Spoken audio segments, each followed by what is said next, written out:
Okay, no, it's not.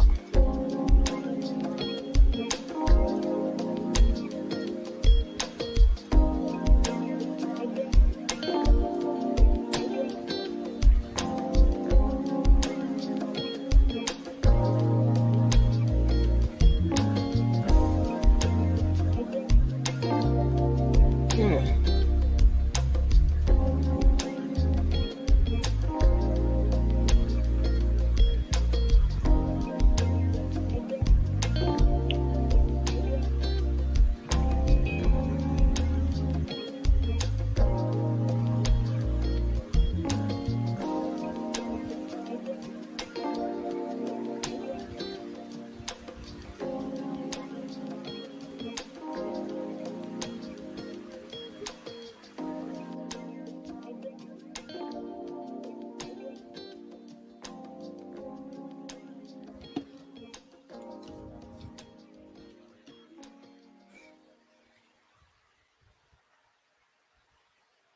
Greetings, greetings, greetings.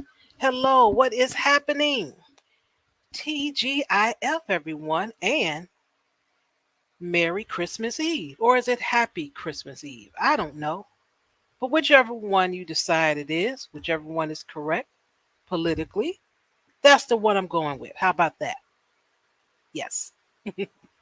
Hope you guys are doing well. So many people are adults now. They're really not into the Christmas spirit like they used to be. But you may have little ones still running around, grandchildren and stuff, and you may have a little duty to do. And hey, you want to make them happy. So enjoy. Thank you guys for spending your time, giving a little time here. We do have a show for you tonight, and it was planned out, and I think you would like it. I really do. And I will tell you. Um, oh, let me tell you about Chicago. It is 55 degrees as of right this moment. 55 degrees, December 24th. Let me repeat that. December 24th. Yes, it is 2021, but it doesn't matter because December in Chicago, 55 degrees? Are you kidding me? This is a heat wave. And anytime it's very warm like that, and trust me, that's spring for us. Oh, this is wonderful. This is like I don't know. You can just take some layers off, put on maybe just a light jacket, and that's it. You don't need much. So this is like a heat wave for us. And trust me, I'm enjoying it, except for in my apartment because it's a little bit too warm. So I am trying to figure out how uncomfortable will I be trying to go to sleep tonight. But I guess I'll deal with that in a few hours. Anyway, unfortunately, the crime has increased. I don't know why. That is not a nice thing.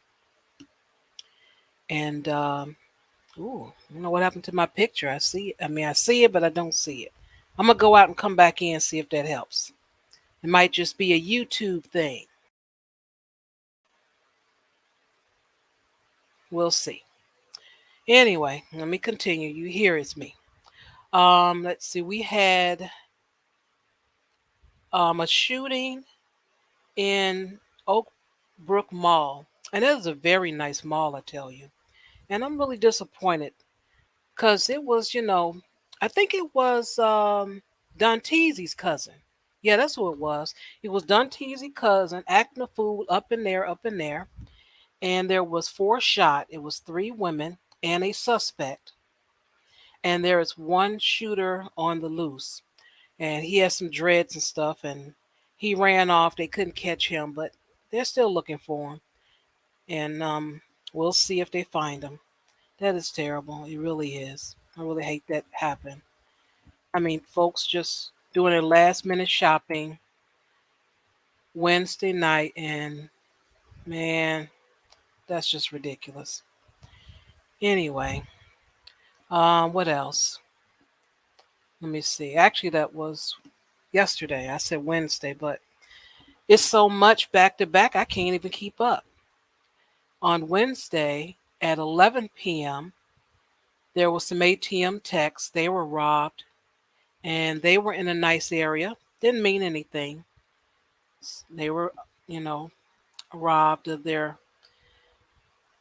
money from the machines, and they got away. So hopefully they'll find those guys because they always pair up in twos. So they may find them. They wrestled with the armed guards, and unfortunately, they end up getting that man's weapon because it was a man. They end up getting his weapon, taking it from him. So, but at least no one was injured, so that's a good thing. Also, Wednesday downtown, a couple of stores they hit. They hit the high end stores. Nice, bright downtown. I'm telling you, it was Prada. They wanted up some handbags and Hermes. Is that how you pronounce it? They grabbed a couple of those bags too. I'm like, wow. So it's just been robbery after robbery, and it's just a hot mess. And I don't even know what happened in Oak Brook Mall. I think that was more personal than anything. I don't think that was a robbery. I think one guy didn't like the other guy that was looking at the girl too much, or something they disagreed on, of course. And I think that's what happened. more than likely. But we'll find out, and it's going to be so stupid. And that's what makes me angry. I'm like, you're going to do this type of stuff, at least have some type of purpose, but they don't have any purpose. They just woke up on the wrong side of the bed or have nothing else to do. Also, because we're not doing the article reaction until next year, I did want to let you guys know there is a recall on Fresh Express salad as well as Dole packaged salad. So you guys look that up and you'll probably see a sign in your store. But if you have any in your fridge, take it out, bag it, and take it back to the store. They'll give you a refund. Some people just say, "Oh no, I'm just going to throw it out." But if you have money like that, please do. If you don't, then go get your money. Okay. And the last thing, they have announced that for January 3rd, if you're in the state of Illinois in the county of Cook, they're going to now have you to provide proof that you have been vaccinated, and you have to have proof for indoor restaurants, bars, fitness centers, and places like that for entertainment. So I'm not doing any of those things right now. I'm still social distancing, so that's not one thing that I am concerned with. All right. So, everyone, without further ado, you know what to do. We have to put our hands together and welcome the wonderful and the lovely and the beautiful Classic Ruby, everybody. Classic Ruby. Yes, yes. Hi, y'all. Merry Christmas Eve or whatever. Yeah, that's right. You're going to get this attitude from Ruby today. You know why? You know Why? why? Because it is never merry for me. Never. Listen, I want it to be merry. Every year I want it to be merry. I'm singing, hang all the mistletoe. I want to get to know you better. Dun, dun, Do-do-do-do. dun, dun, This dun, dun. Christmas. Yeah, I start off the Christmas season singing that every year. I'm gonna tell y'all, this year I didn't even start off singing. I started off with I know nothing's going right this year. I already know. I know. You know why? Because it's a worldwide pandemic and my sister moved across the country. And I'm gonna tell y'all, even when she lived 10 minutes down the road, it was still a mission and a struggle to try to get the gifts, wrap the gifts, get the gifts to people on time. Now I have to not only ship the gifts across the country, but I had to ship them to a place where there are floods and therefore delays. You think Oh, that anyone over there got a present? Hmm. oh, yeah. Wow. Mm-mm. Not a one. And I can only blame everyone else for a little bit because I only started like 3 days ago. But listen, I checked Amazon. Listen, I checked Amazon. It's not my fault that Amazon continually lies to me because what happened is I'll check and I'll say, oh, look, this one says next day delivery. But I forget it's basing it based on where I live, not on where Right. I plan on shipping it, right? Like an idiot. I already learned this lesson last year for the baby shower, but apparently I didn't learn the lesson. So I'm thinking, okay, well, it's like a day before. I don't want them to get there too early because I don't want her to accidentally open something that's a gift, right? Right.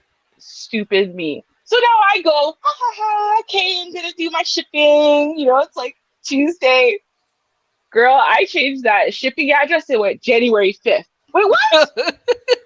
No, no, no. Y'all said same day, and some of them were next day. How is it January 5th? That's not next Mm. day. That's not even close to the next day. That's not even like a couple days delay for flood. Okay, that is like a whole next thing. Then I look, there is no Amazon Prime for Kamloops, BC, or anywhere in BC because of the floods, right? There just isn't. You just don't get next day delivery. You get when it gets there. That's it.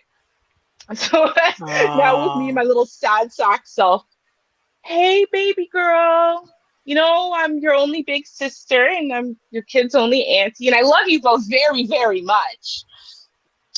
But y'all ain't getting no gifts from auntie until 2022. Next year. Girl, Listen, I try to try. Now, make my life worse because of course, why would it get better?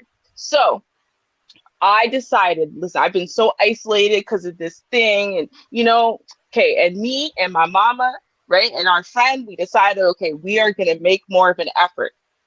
And we make the effort. Shall we have seen each other at least twice in the last 2 weeks? Hmm. Tell me how now, because we've seen each other in the last 2 weeks, tell me how our friend's husband test positive for COVID. What? Oh, wow. Right. So now she says this because she was going to pick up Mr. Ruby's gifts for me today and then bring them to me. Right. But now the problem is she might have COVID, so she has to isolate. But I've also seen she's been up in my house many times in the last week with her infected husband that no one knew was infected, right? So I'm like, and I've been Oh, feeling sick boy. the last few days, but I was like, oh, maybe it's just my regular symptoms. I'm just really tired, head throbbing. It's probably nothing, right? Oh no. Oh no. No. Now we got a whole COVID case. And I'm like, you see, I already knew this Christmas. That's why I wrote it off. I wrote it off from last month. I already knew Christmas was going to be a whole disaster this year. So that's a Oh, Merry, wow. yeah, Merry Christmas Eve, y'all. What's up? That's how I feel. I'm just like, no, this life doesn't want to work with me. So I'm all right with that. I've decided it's cool. Don't worry about it. I'm fine. I'm not upset. Do I sound upset? I don't sound upset, do I? That's right, because No. I'm fine. Uh-oh. She turning up now. Girl, I need to become a hermit. Okay? That's what I want. I just want to live in a little cabin by myself in Alaska. And then I don't owe nobody nothing. We don't have mail. We don't have phones. We don't have internet. I just want to sit by myself in a room. That's it. That's how I feel. Yeah, Oh. I know. And next year I'm going to do it again. That's what religion can I have that celebrates no holiday? Jehovah's Witnesses. Okay, I'm becoming a Jehovah's Witness, y'all, because they don't celebrate holidays. Oh, no. That's it. That's right. Sad Oh, sack, Ruby. I know. I know. okay. Well, I hope you feel it better. Hope the show gets you going. I hope. Me too. Listen, we can all hope and pray. And you know what? Listen, I gotta tell y'all something too on this whole recall thing. Now, I didn't know this, right? But Mama Rubes was schooling because she went and she got the dreads like from almost 2 years ago. So she's a pro now. So in between of washes, while you're waiting for your hair to dread, especially because you could easily like wash it and then it'll untwist itself. A Hmm. lot of people use dry shampoo. So she told me this. And then literally the next day the recall came out for like I think it's Dove brand. And whoever owns Pantene. Dove. Yes, Pantene and the other one. That whole parent company of shampoos, the dry shampoos and whatever, Oh, recalled. Recalled. It has benzene in it, which is it causes cancer. Why is there benzene in everything? Do you know how many recalls they have had lately because benzene is suddenly in this product? Like right. y'all, y'all didn't know it was there. Is it a new thing that's there now because you're using? Because that's what I was wondering. Maybe it has something to do with like because we've had shipping issues and we're closing borders off to certain countries. Maybe we're using ingredients from different places we didn't used to, Right. That's right? what I'm And thinking. then it's got to be something like that because it's crazy how many products that we all use on a daily basis that are getting recalled because they have benzene, including foods we eat, stuff we put on our skin, our hair. And it's just like y'all didn't know. Just how did this get out here? Never mind salmonella. I don't know. I feel like salmonella is the real scourge at the moment because I don't understand where all this salmonella contamination of everything is coming from. It's scary out there. Y'all need to, even if me and Char don't say nothing about, y'all need to look it up. There's a lot of recalls going on every day. Yes, in your city, 100%, 100%. Yeah. Mm-hmm. Beware, people. Beware. Right? At the very least. And also with the vaccine, I just wanted to say, because you posted it on your community tab, Uh y'all huh. need to check out Char's community tab because Shar has always got a lot of great information on her community tab, right? But it's like y'all do know that this new variant is taking down the vaccine, right? I'm just saying. Y'all know that people are going onto cruise ships, double vaccinated or triple vaccinated, and coming back with COVID, right? Y'all know, like, it's. I'm just saying, like over 50%. I'm just saying. Word on the street. Yeah. Right. So go find your mask. Okay. Go find your mask because as we've been trying to educate y'all, okay, it is not, and when I say what I mean the jab is not a solution. But the pills came out. Did you see the pills came out? The pills came out. Or they Yes. were approved or something. So hey, at least maybe there's pills. Maybe the pills will help us. But I'm telling y'all the jab. Mm, You mm. already know what's going on there. Right. Y'all already know. Mm-hmm. Okay, well, let's start with the Friday dance and then we'll get the show started. So let's Mm. warm up a little bit All right. and let's get dancing. Let's see what we got here. Oh, here we go. Look at her.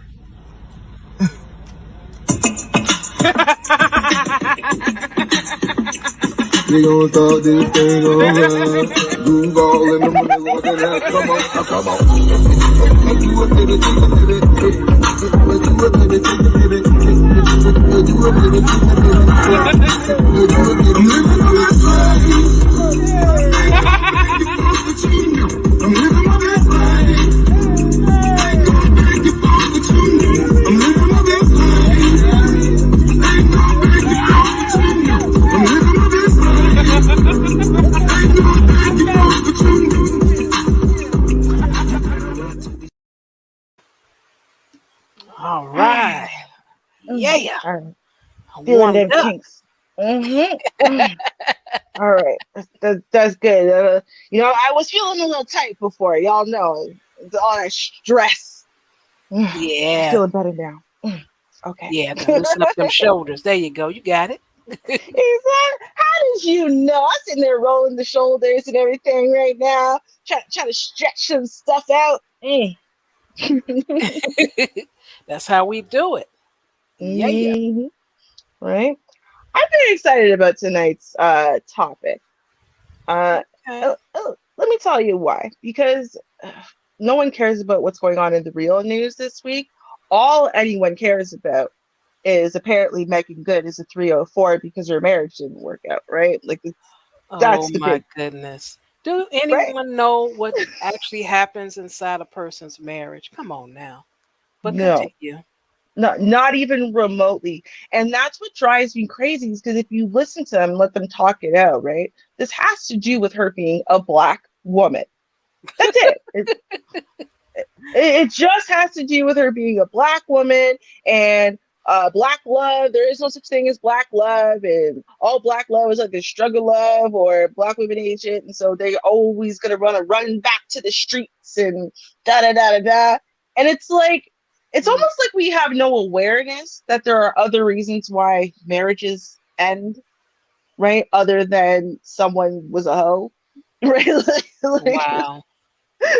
right? So I'm excited about this particular subject just because I feel like it's going to illustrate that there's not only hoe problems out there, right? It's not just Hmm. people worried that someone cheated on them or that someone did cheat or the baby ain't theirs and they had a baby out of wedlock. Like relationships are complicated, right? Yeah. There's a million reasons why people get together and there's a million reasons why relationships end, and not all of them are because he was a hoe. Like, you know what I mean? Like, Yeah. it drives me crazy that we do this. And I'm happy that we finally have a subject here that is going to talk about something that shifts our minds somewhere else. It's going to kind of highlight some of the crazy paranoia and how that ends up working against the men. That's right, working against the men, and how you could be a good woman, right? A good ride or die kind of woman, and somehow the relationship doesn't work anyway, and it's not her fault. Not her fault. So I am very much enjoying that. You know what? Hold on, let me give you a second. Let me just post this link right here for you because I am on my phone and I can't share. I remember just now. All And then we right. get it popping. Oh, let me make sure it's actually. Oh yeah, it is unlisted. Okay, just checking.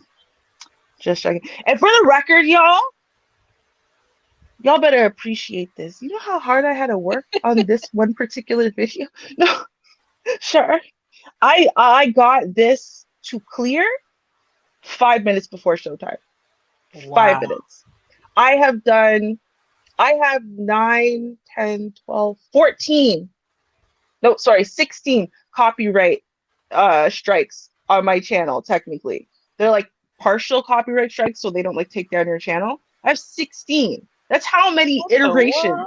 world? Wow. 16 times I have edited and re-edited and re-edited, took out this and took out that 16 times for Wow. one to stick. Y'all better love this video. Y'all better be praising this video, okay? It has been the hardest thing I have ever done. But I told you, Shar, I was Uh-huh. gonna win, Yeah, and you I did. won. I Okay. won, girl. That's right. It's a Christmas miracle. All right. Okay, so let me get it on and popping here.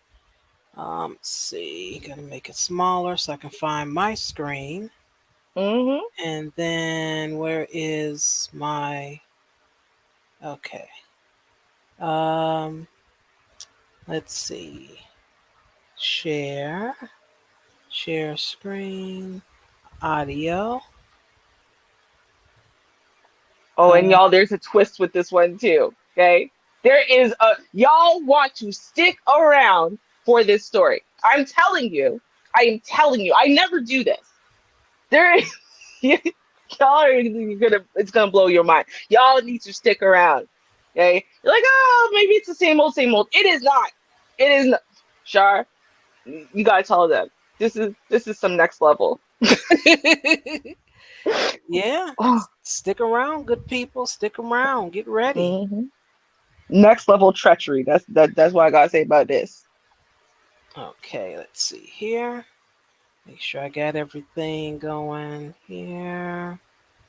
And I think I do. Yes. Mhm. All right, here goes. All right. Yes, Your Honor. You have brought Mr. Sean Norcell Yes, Your Honor. to divorce court today. I understand the two of you are not married. Correct. You've been in a relationship for 5 years. You're having a number of issues and you're trying to decide if you're going to move forward or go your separate ways. Yes. Ms. Duax, I'll start with you. Why don't you tell me why you're here today, why you brought this case? Sure, Your Honor. So yeah, we met about 5 years ago online, hit it off right away. Everything flowed really well. We clicked really well. We had a lot of the same interests and a lot in common. But what I have today is not what I had 5 years ago. So he has recently come into some money through an inheritance, and I feel like it has completely changed him. How much money? $7.3 million.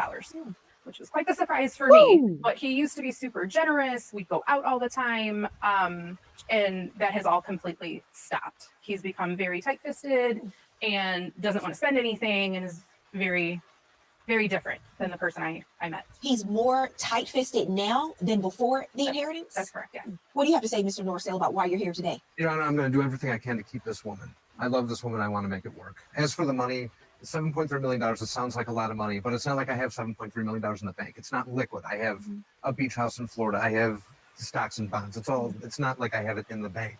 So yes, I'm trying to make it last forever. Okay, so you're saying you're being prudent. Exactly, yes. What do you say is going on? You said that the change happened right away. It's been 5 years. The inheritance was just the last couple of years. What do you say happened? I feel like the money has completely changed him. He also doesn't want to take the next step forward. I want us to buy a bigger house. I want us to start a family. I want us to get engaged. You know, all of these things that come. She wants to spend money. Where do you live People now? spend money, Sean. It happens. You spend money, you move up in life. That's how that goes. Do you live in a house now? That was funny. We live together in his house, yes. Okay. It's a smaller Most of- house, but it's It is a tiny. smaller house. Most of my things are still in storage. Mhm. So I want a larger home that we can both fit in and hopefully raise kids in one day. Are her items still in storage? Yes, but storage is a lot cheaper than a whole other place. Mhm. You know what I mean?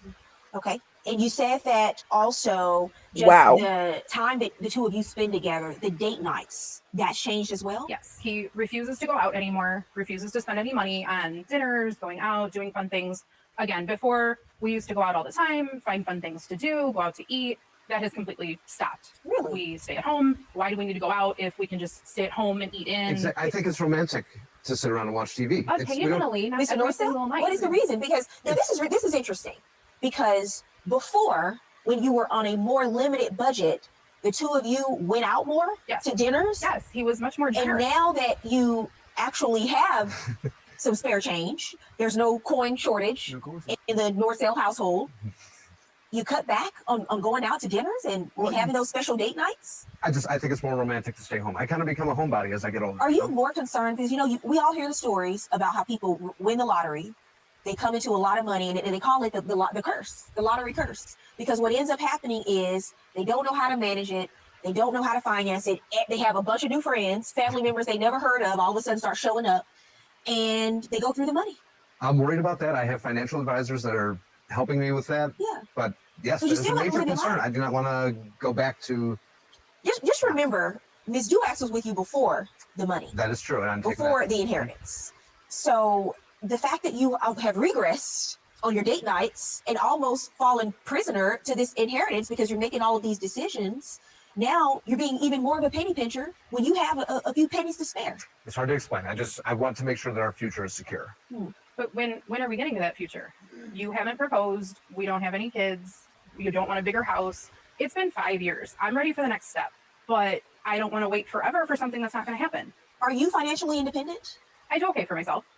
But you said that you have an allowance. Yes. So since he's received this money, he has given me $100 a week to supplement my own income. I never asked him to do this. This was at first a generous thing, a gift, from him. That's But for it's hair and become nails. This kind of show me Barely. receipts. What are you spending it on?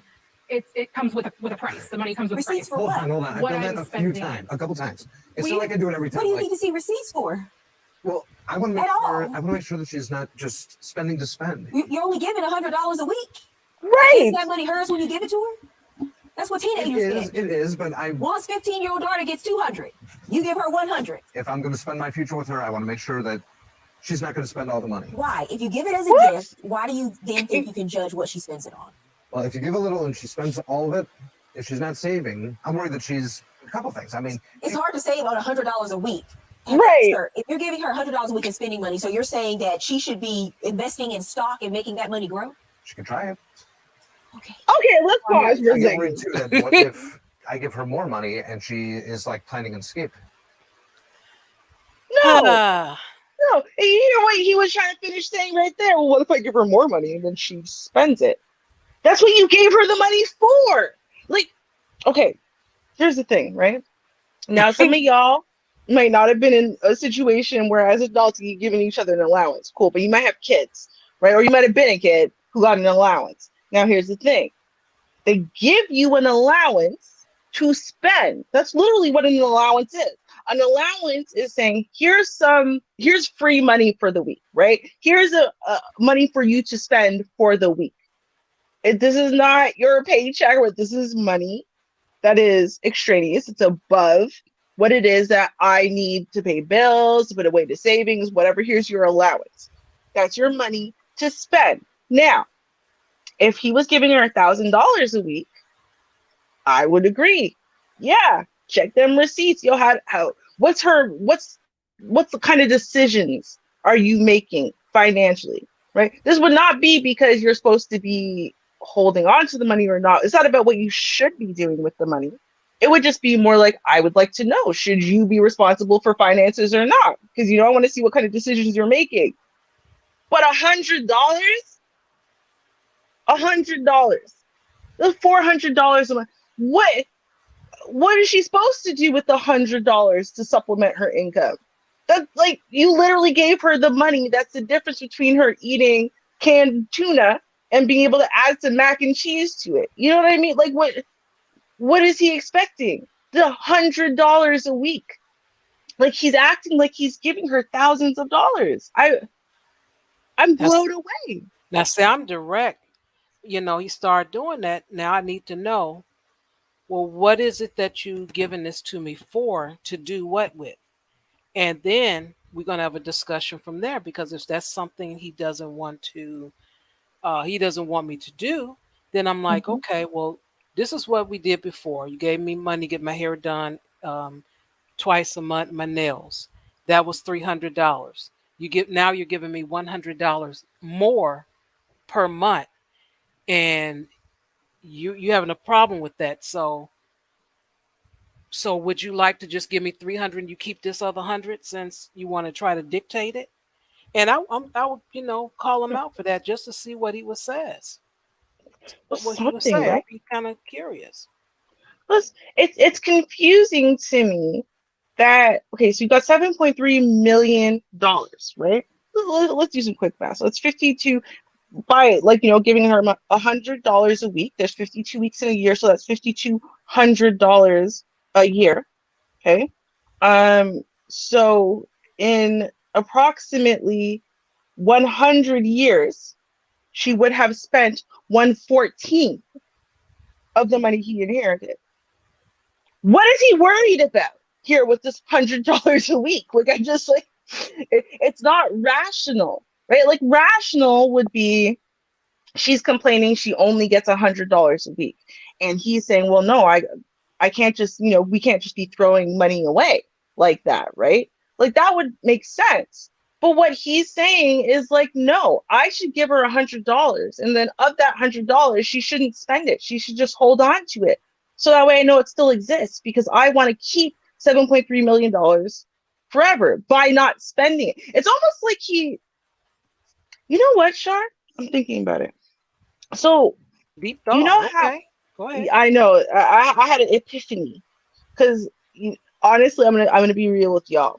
I looked at the tone of his skin, and that was biasing my opinion of him. But as soon as I kind of pretended he was part of our community, a community I know doesn't get a lot of financial literacy and education, I was like, oh, okay, I understand. So he doesn't know how to grow $7.3 million.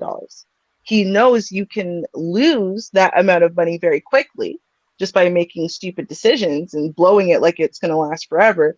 But he doesn't know what to do with $7.3 million so that way you don't lose it, right? But Because according to him, he said he has someone to help him out. So what does that have to do with me and my $100 a week? that's what I'm saying. But it's almost like that person helping him out isn't doing the right stuff with his money. So like, you take a large portion of that money and no one ever sees it, right? Because it goes into various places for it to grow, right? Like the money you keep back is the money you spend in. That's what's supposed to happen with them.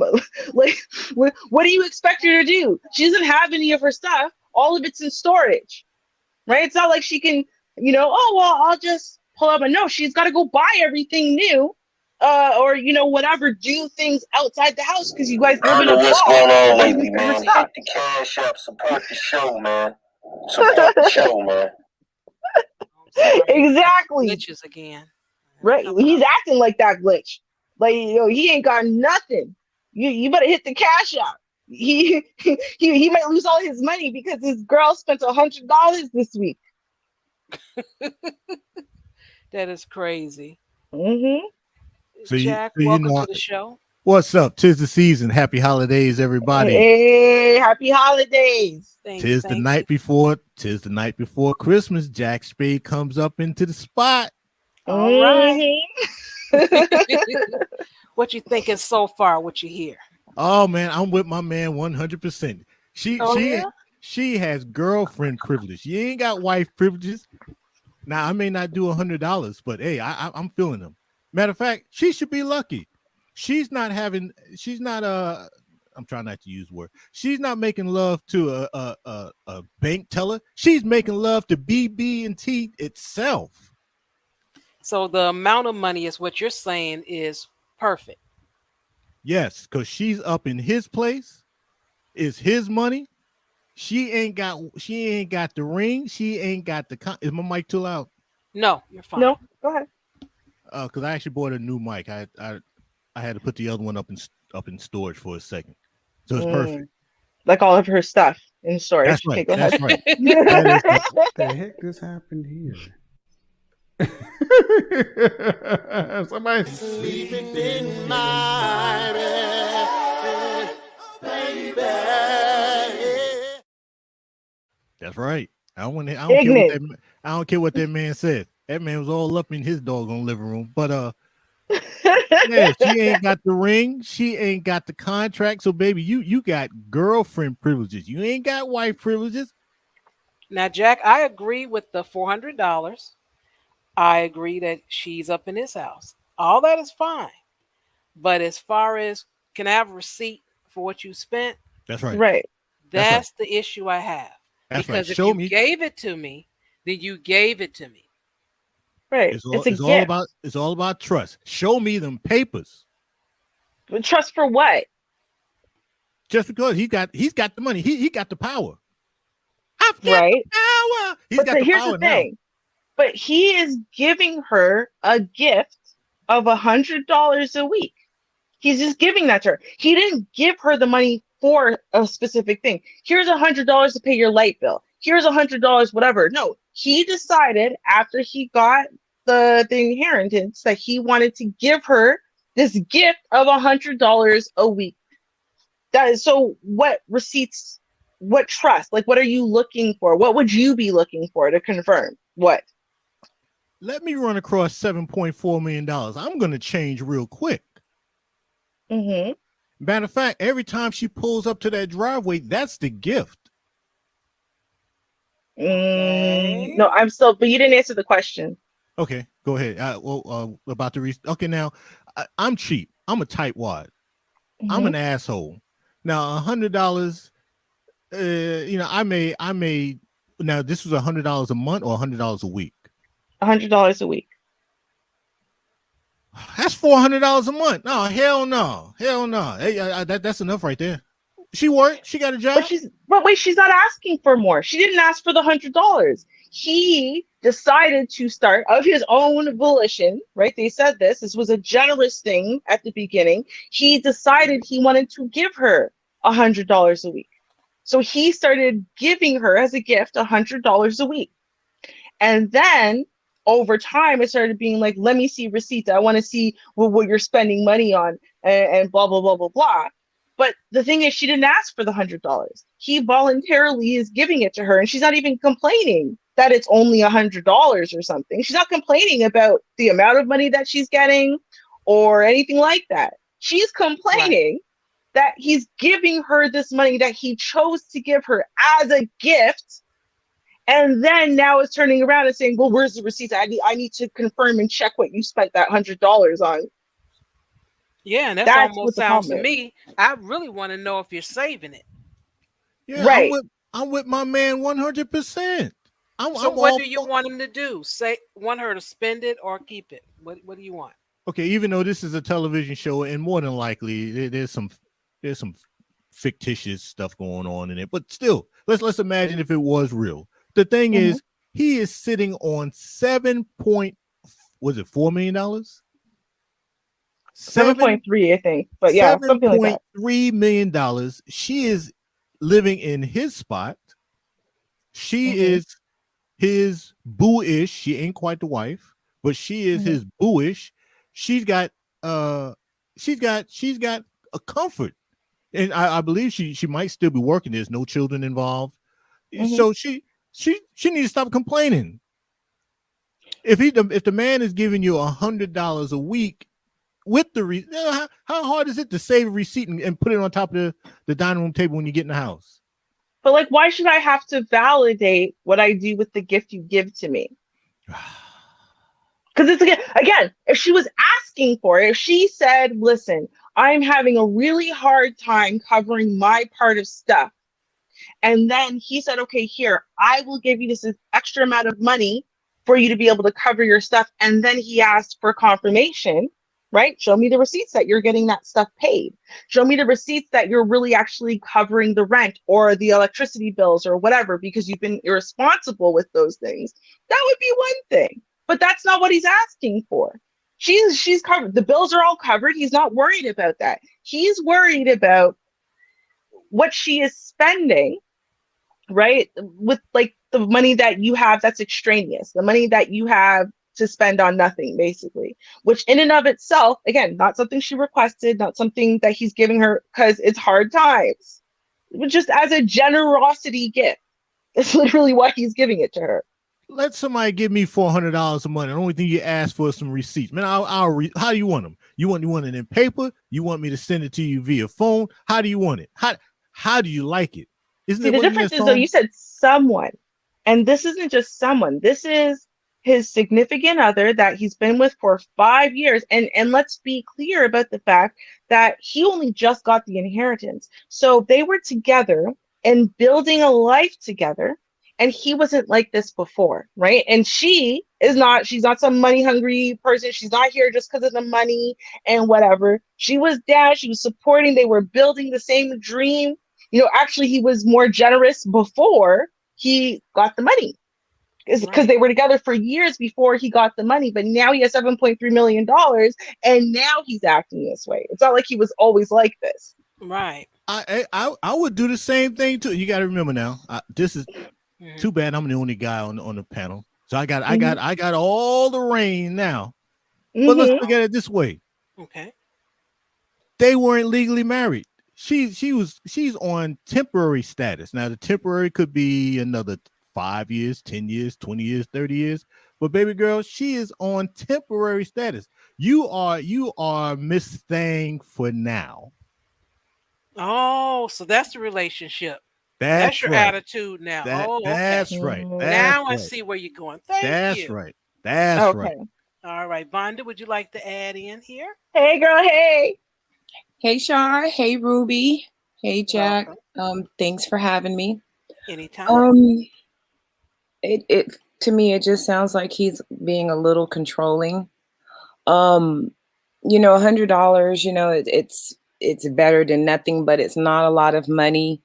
And, the fact that he was giving her $300 a month, and he didn't care one way or the other what she did with it. Now he's giving her an additional $100, and oh boy, I need to see some receipts. I need that, that Subway receipt. I need to see, that bottle alcohol receipt. I need to see, that, loaf of bread receipt. At some point it gets a little bit ridiculous. If she's already working, they already have a home, they have a whole lot that they're already doing, then it's like, okay, now for this additional $100, you really want me to account for this additional $100? It might even be more trouble than what it's worth. It's like, dude, she's not taking the money because she needs it, so it's like, take it back. Just that way, you give her some peace of mind. She's not going to drown if she doesn't have the $400, and I'm sure she's just saying, oh, okay, this is just way too much. It ends up being a little stressful, added stress put on her, because now she's like, okay, I'm already 5 years in with this man, and we were, talking about getting married, but now he doesn't seem to want to get married, and my stuff is still in storage. So, I mean, at what point will she be able to get her stuff out of storage? I know a lot of people that put their stuff in storage and they never saw that stuff again. A lot of people. Yeah. Once it's in storage, whenever I hear somebody say, oh, yeah, it's in storage, I'm like, oh, you ain't going to never see that again. A lot of people tend not to keep their stuff out of storage, But and you know why? He's not even giving her like a... No, because that's the thing. Just nothing. It's like, oh, no, you're just keep living here with me and, putting your ovaries and your uterus on hold. I mean, I know you want to start a family, but, it's like usually people hold off on starting a family because, you know, oh, we haven't been together long enough, or we want to save up some money. They're past those 2 points. Well, see, that's the thing, right? So, and I wanted, you know, Jack, for you to like also recognize the fact that the reason why she's living with him, it's not like she wasn't, no, that's why she has stuff in storage. They lived in two separate places, but they decided that they were going to build a life together, right? And so to do that, she sacrificed her own place in the, you know, trying to build. Let's save money and let's build so that way we can get the wedding and have the kids and afford all of those things. Let's do that together.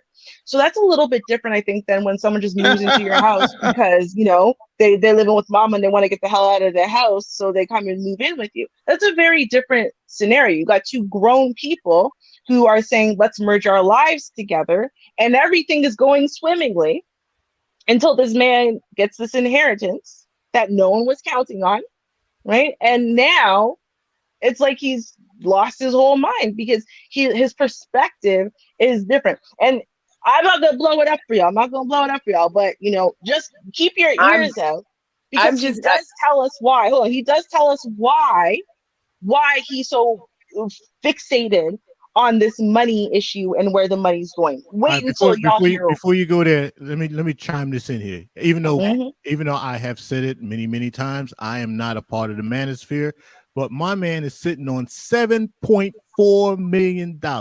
He has options. There we go. Well, and to tag on to that, now I'm thinking, you know, now he's like, oops, I got this money. I'm not sure if I want to be with her. You know, I might, you know, want to, you know, hold on to her and it maybe push for something better. I might be able to find something better. And if he's feeling that way, I think that's completely wrong. He needs to be honest with her and tell her, because she made some changes in her life. If she gave up her place to come and live with him, then he needs to be honest and tell her that. You know, because now it's like, oh, at first we was both broke, but now technically you're the broke one. I'm not. I have the million. So I might want to hold off for, you know, quote unquote, a better woman. I mean, you know, he's not a bad looking guy. He got the thick Guido neck. He got the Guido hairstyle. She's not a bad looking woman. She's not a bad looking woman. He's got $7.4 million. $7.4 million. Oh no, he has 7.4 million options. There we go. All right. Okay. All right. I'm gonna leave it right there. All right, let's keep going. All right, let's see. Let it rip. Investing in stock and making that money grow? She can try it. Okay. Well, I mean, I get worried too that what if I give her more money and she is like planning an escape to get away? You know, what if she's not happy with me? Not trying to be controlling or anything, but I also don't want to finance her leaving. You know what I mean? Boom! Wow. That is interesting. Okay, hold on. We got to watch for just a quick second, Jar. Did you hear that, Jack? Everything you just said just got nullified. Because here's the thing. He doesn't want to give her more money because she might be planning an escape. Okay? Of course. This is not a man. This is not a man who's sitting there saying, ooh, now that I got $7.4 million, I got 7.4 million options, and I'm even better now. Maybe she's not good enough for me. He is such an insecure twat at this point, right? That he thinks that she's hoarding the $100 a week, so she has a fund to escape from him. That's right. I totally agree with him 100%. If you want to skip up out of here, you skip up out of here with your money, not with mine. I agree with him 100%. Well, why did you decide to think that way? Yeah, at some point, why even be together if everything is so suspicious? Dude, we've been together for 5 years and now you're thinking that I want to leave now? You know, it's like, come on. So I'm going to plan an escape. So you have to check my receipts to make sure I spent the money rather than I'm hoarding it away so I can plan my daring escape from you. Do you know how low your self-concept and self-worth and self-esteem has to be for you to think that this woman even though you just got $7.4 million, even though you guys have 5 years together, even though she's done so much to show you she's clearly trying to build a future with you. You know how low your self-esteem and self-worth has to be for you to think that if you give that woman money, then she's gonna hoard it away to flee from you? Like, think about, like, that is a very low self-esteem. It's called CYA, cover your ass. Now, he made a mistake by even letting her know that he had that kind of money. Now, he could have said, well, you know, I got a hold to 100,000 and then, you know, kept the other 7.x amount of money secret. But he made a mistake by even telling her that much. Dude, he done put himself in danger. In danger of what? Her fleeing now?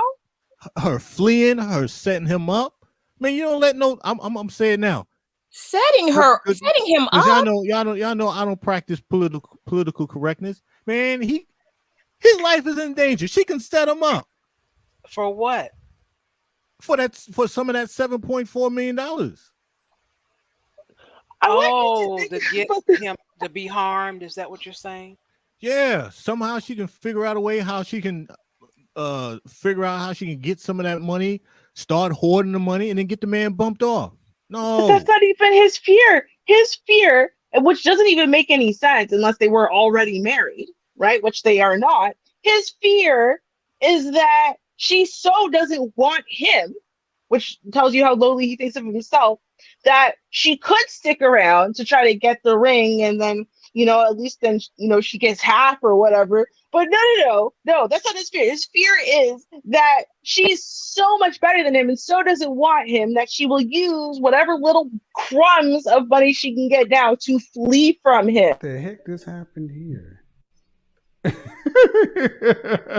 Somebody Sleeping in my bed, baby. Oh, it's glitches again. Sorry about that. All them glitches. But so you have to understand, okay? I was married for 6 years, okay? So I kind of trusted the wife. He ain't got a wife. He got a boo thing living up with him. So I trust the boo thing less than I trust the wife. But you must have trusted the wife before you married her in order to marry her, you right? know, I trust her. I trust her with my $2,000 a month that was coming in paycheck. That's one thing. But if I'm sitting on $7.4 million, I trust nobody. Zero. Absolutely, positively nobody. I don't even trust myself that much. I trust myself as far as I can throw me. That's sad. To me, for me personally, I think that would be a sad existence, because you are not even allowing yourself to enjoy your life or enjoy the person who you chose to be in a relationship, who was with you before you had the money. If she had those type of tendencies, she could have easily gotten a policy on him and had him bumped off if that was such a thing. But, you know, they decided they were going to be together. And then his whole demeanor, he became super duper paranoid, you know, once he got this money, and he wants to account for every single nickel that she spends when it wasn't even like he said, well, before she got the money, she did spend money kind of, you know, crazy. So I just want to make sure. It wasn't anything like that. Things were fine. The problem was this fool won the lottery. That's what it is. The problem was he won the lottery, and then all of a sudden he can't trust her. That's then right. I hope he's sleeping. I hope he's sleeping with one eye open, because you're vulnerable when you live with somebody. You sleep. You know your underwear are there. You know your food is there. Everything is there. Is it really that you really? That's right. Yep. Live together. Really? Yep. I stand with my man 100%. I'm feeling him. I'm feeling him. All right. Oh, here's that. Let's see if you keep feeling them. Okay. All right, here we go. For 5 years and you haven't proposed? See, it feels like the walls are closing on that too. I mean, I'm not trying to be. If we were to get married, would you sign a prenup? I don't know, Sean. That's something we've never talked about before. It's something I'm open to. Okay. Well, then that's something that we can discuss when we get to that point. That's one of the things that worries me. I'm worried about. No, he's worried about me leaving. But he's the one that constantly has his phone flipped down, face down, running to it every time it rings or dings or anything. I mean, there have been so many times I've been suspecting that he's been cheating on me because he's so possessive about this phone. Like if it goes off, I can't even hand it to him. What do you think is happening? He's talking to other people. The one time he was in like another room, the phone went off and it made a sound very similar to one of the dating apps that we had previously met on. Mm-hmm. And he comes flying in from the other room to turn it off and put it on vibrate. Mm-hmm. So I, of course, asked about it. And he said, "Oh, it's just a work email. That's not the sound that emails." It was, and it was obviously important because they kept emailing. I wanted to get to it, make sure. But if it was just an email, why couldn't I hand you your phone? So did you see any of the dating apps on his phone, or you just say you heard the sound? I have never been in his phone, close to his phone. He keeps it very, very well. You would secure. be the first in this courtroom, Ms. Dulac. But what's going on? Are you back on the dating apps? No. The way I look at it, my phone is my property. Mm-hmm. Nobody has the right to go in it. I do business on there. My work's on it. My banking information's on there. Everything is on there. It's my business. It's not yours. So just for clarity, Mr. Norcell, you're saying you're not on dating apps. There's nothing suspicious going on. You're just protective about your right to privacy with your phone. No. When we became exclusive, I did get off the dating apps. Okay. So I understand that you want to get married. Yes. I read in your papers an interesting story about a ring. What happened? So I was cleaning at home and I had found a ring in his closet. Look like an engagement ring, it's a diamond ring. So I kind of got a little excited. I thought, oh, okay.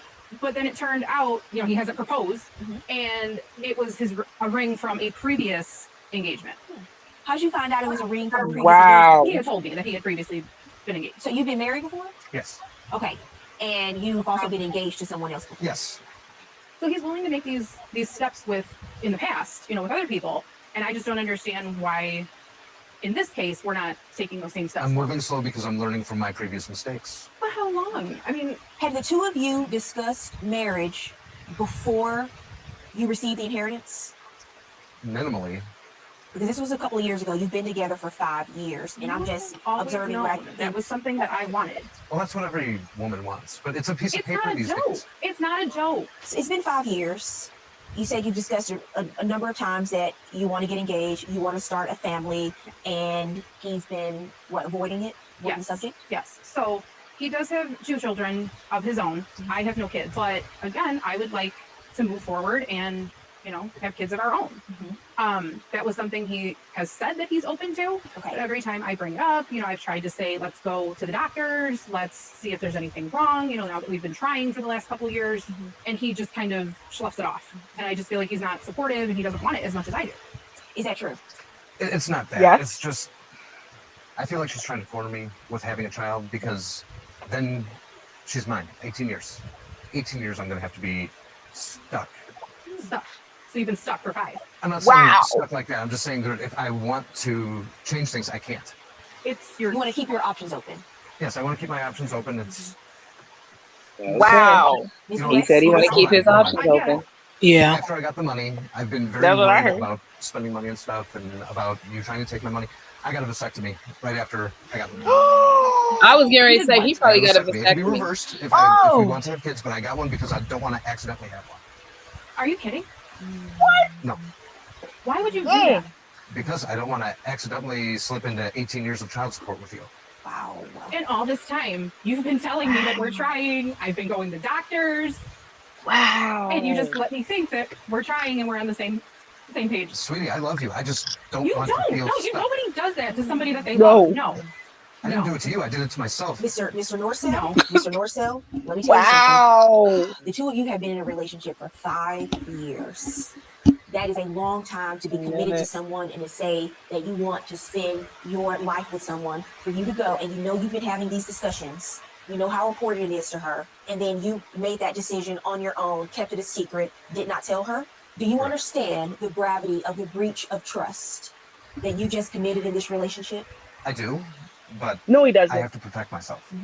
No. And No. Okay, those let's words pause. about protecting yourself, because it is really all about you. And that's what you've made. That's how you make this decision. And that's what I've heard throughout this case. You being so concerned and hyper vigilant that you're going to get stuck, that somebody's going to take advantage of you, that you're going to, money, as much as it is a blessing, it can be such a curse for so many people if you don't know how to keep things in the right perspective. It's shocking. I know for you, as it was shocking for me to hear. But so I can't imagine being in your shoes right now. But you've got to stop hoping for something to change when the truth is right in front of you. Mr. Norcell has not been ambiguous about how he feels about things today because he's more concerned about protecting his assets than about protecting his future with you. And my legal background, I actually agree with people getting prenups and all of those things, but it's everything else that's come along with this. When you get married, you have a child with someone, you never want to hear them say, I'm concerned about getting stuck. You want to marry somebody who is excited, happy, and enthusiastic about being with you. There's no amount of money in the world that can replace the love and affection and the adoration that you want from a potential spouse. I can't imagine hearing everything you heard today and then wanting to stick with it and stick beside it. Because in 5 years, you know what that's been? He's been buying time. Not with his money, with something else. He's been buying time. I do love this woman. No, he doesn't. I do love this woman. Okay, I don't think you do. Or I could You love your money more. come in this courtroom. They would rather have somebody just walk away for good, ghost them, than do what you did. How long ago did you get the vasectomy? About 2 years ago, right after I. Okay, so for 2 years, you have been living an absolute lie. No, because I can have An it absolute reversed. lie I for can 2 have it years. reversed if we decide. It's not about that. It's not about you you. decide. You had it, Honest. and you had her thinking there was something wrong with her because she could not get pregnant. That Right. is despicable. And now you want to sit here and say you love her? You don't do that to somebody you love. That is cruel. That is unfair. It is unconscionable. 2 years? You don't walk. You run. I'm out. This is ridiculous. I can't believe you. This is, I can have it reversed. no, that doesn't matter. You decided this 2 years ago that you were out and you didn't tell me. So I'm done. That's it. Mr. Norcell, I hope you and all your money will be very happy together. Because I don't see it for you, not this relationship, not any relationship, until you get yourself together. Good luck, man. No, Hope you and your money doing I'm very good happy. forever. I agree with her on that because the Oh money my was the one thing he cared about the most. He cared about the money the most. He didn't say anything about, well, we don't really get along. I mean, other than him getting this money, things seem to be pretty much fine with them. He had no complaints about her. He had Nope. absolutely no complaints about her. Right. It was nothing. I missed it. No, He he's like, is I a- was just concerned. I was just concerned. Or I just wanted to be sure. I just wanted to be sure. I didn't want to get stuck. He's Well, you know- treacherous. He's well, treacherous. You know, treacherous. Let me tell you something. As a woman, right, who is trying to get pregnant, and what you go through as a woman mentally and emotionally when it doesn't just come easy to you, and all of the things that you're going through with the doctor's appointments and the fertility specialists and the cost, and also the effect that has on you physically, and emotionally, and therefore mentally, and you're still failing, and the hopelessness and all those things that he watched her go through, lying to her face, saying, yes, baby, we are trying. Don't worry, baby, we can do this. Okay, baby, let's go. Like, he was lying about having a vasectomy, something he did not have when he met her, but got while they were together, and then said, yeah, sure, babe, let's try to have a kid. That is the most treacherous thing I have heard anyone say on one of these shows. That is the most despicable, I agree with Judge Bates, despicable thing I have ever heard them say on these shows. I can't even believe you would do that to someone you even just like a little bit. Not even like love. Forget 5 years together, forget building a life together, forget husband and wife. How could you do that to someone you even just, you don't hate? That is terrible. He just built up for the last couple of years a whole bag full of scrutiny and paranoia. That's what they were building, was scrutiny and paranoia. I mean, for him to go and do that, have a medical procedure which would prevent him from having a child with his fiance, or lack of a better word, girlfriend, but they had planned to do all of this, have children. Right. And she's thinking something's wrong with her, but every time you guys, have relations, she's like, oh, this might be it, and then it doesn't happen. She's like, damn, something must be wrong with me. And he's like, oh, don't worry about it. We'll try again next month. No big deal. That's just as bad as a woman who says, "Oh yeah, I want to have your baby," and she had a hysterectomy 10 years ago. Yeah, You but know, what's worse, that's imagine then sending that man, because it's not just like hoping it happens. She said they were going to doctor's appointments and stuff. That's why I brought like the fertility specialists and stuff like that. And Yeah. normally they'll start with the woman, so they'll put the woman through all of this stuff first, because that's normally what the problem is, right? Before they try to check the man's sperm count, they'll do all the stuff with the woman first. And so to know he allowed that to go on, right? And she's just thinking, okay, well, we're making this plan, we're trying to get pregnant together, then we make the appointments, and then he just doesn't seem as invested. Like, she was just thinking it was like a lack of investment thing, or that because he's cheating. yeah, maybe he's cheating. It's like, no, Her feelings are hurt. Her feelings are thoroughly hurt because this is someone that she loved and cared for, and she thought he loved and cared for her. But obviously, there's another woman, and it's called the money, because the money is. It's three of them in this relationship. It's not just him and her. There's money. Nobody mentioned an ex-boyfriend or, no type of janky behavior. All of a sudden, this paranoia just came on the minute he got this money. And all of a sudden, he wants to scrutinize everything about her and control everything down to his sperm. I still stand my own man. 100%. Now, she was good enough. She was good enough for $40,000, $45,000, $50,000 a year, depending on where they live at. But he's sitting on $7.4 million. Baby, so that makes it okay to play with what people? about the prenup? Why about a prenup? She said we never discussed it, but I'm not opposed to a prenup. Why can't we just do a prenup and get rid of all this extra garbage, which is going to tear the relationship down anyway? All this scrutiny. Just get a prenup. Then you can know exactly what I get and what I don't get.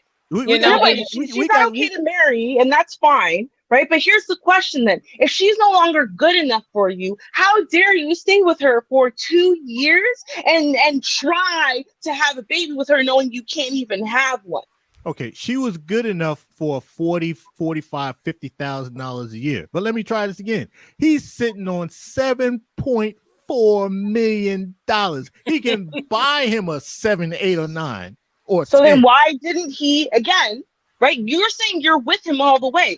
If he left her, right, because now he deserves better, that's one thing. But that's not what he did. He stayed with her and said, we are going to build a life together. Yes, babe, let's try to have a baby. Let's try to get pregnant. We are working actively on having a baby. And he was outrightly lying to her because he knew he had the vasectomy, letting her go through all these medical things to try to get pregnant and letting her go through all of that psychological, emotional trauma, right? Yeah. Thinking that there's something wrong with her. And you're still 100% on his side with this.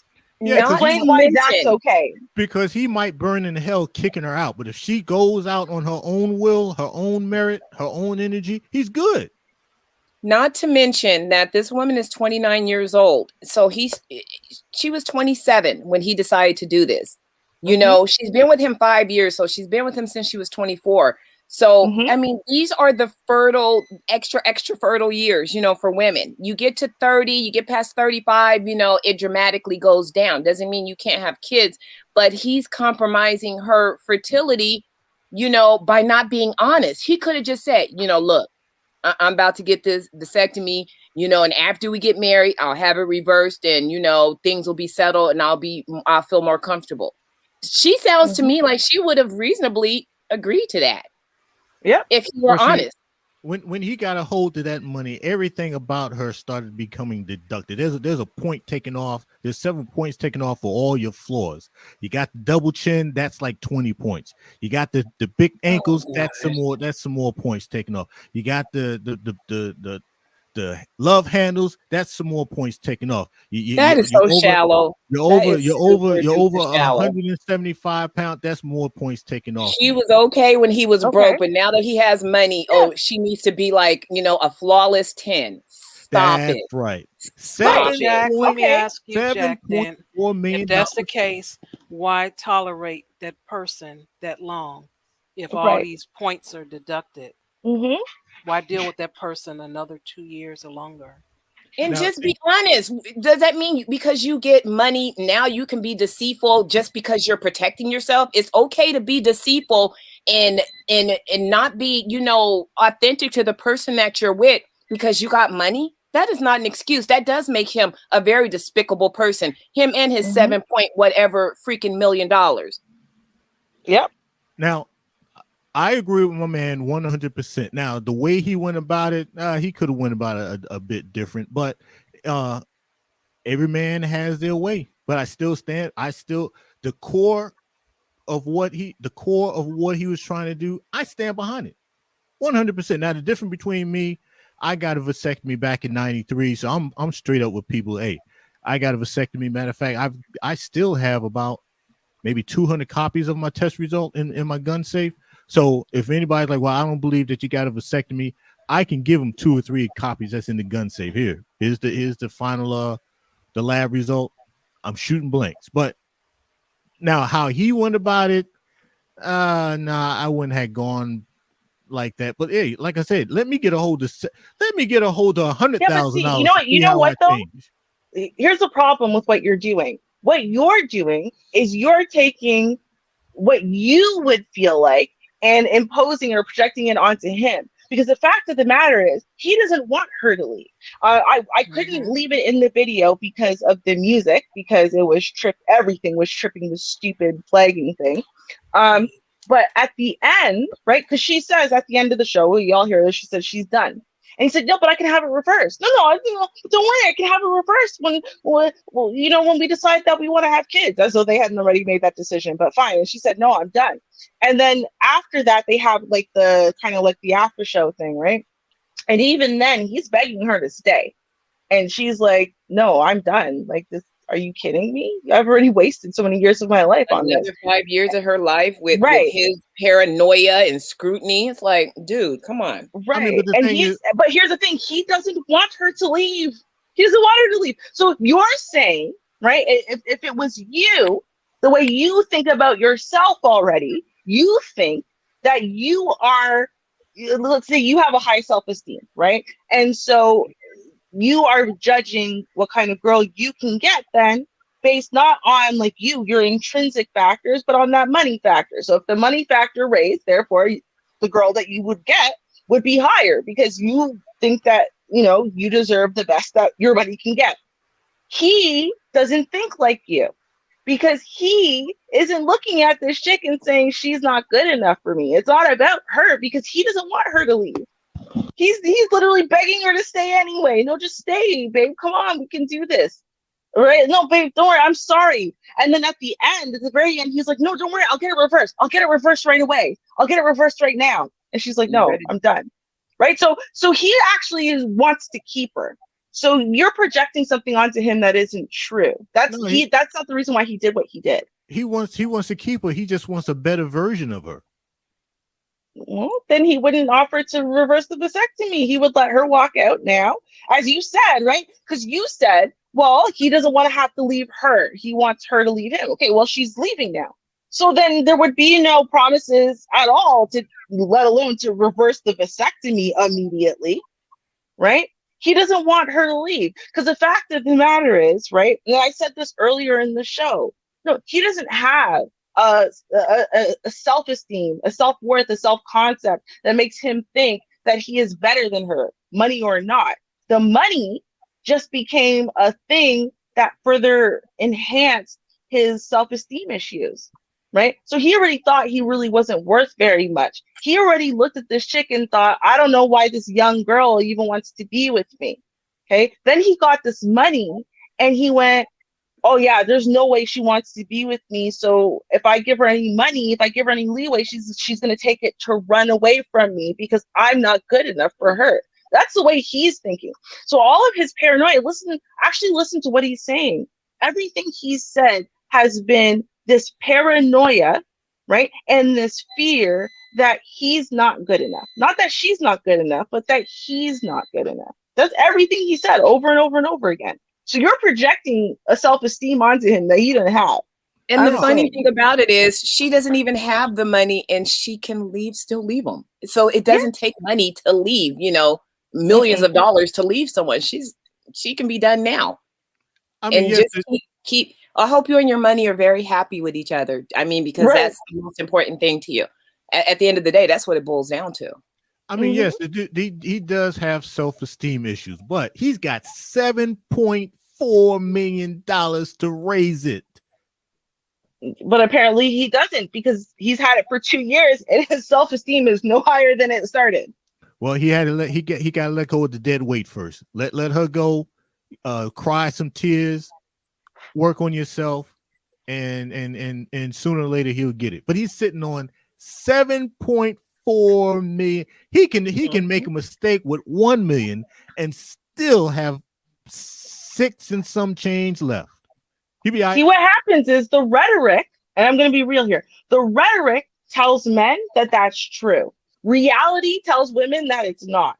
Okay. And I'm going to explain. There's a very small minority of men, okay, who are actually independently attractive and tall, right, and have a great level of self-esteem. So literally the only thing that's limiting them from, reaching the stars will be surface things that they would like to change. For example, how much money they have. But there are a lot of men, the majority of men, who are not actually like that.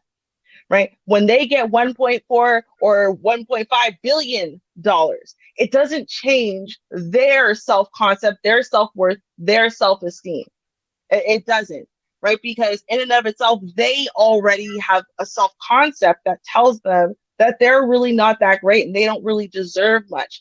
And so in and of itself, if you think that you intrinsically are not great, then $1.4 million, $7.4 million, $200 million isn't going to change what you think about yourself. It really isn't. That is true.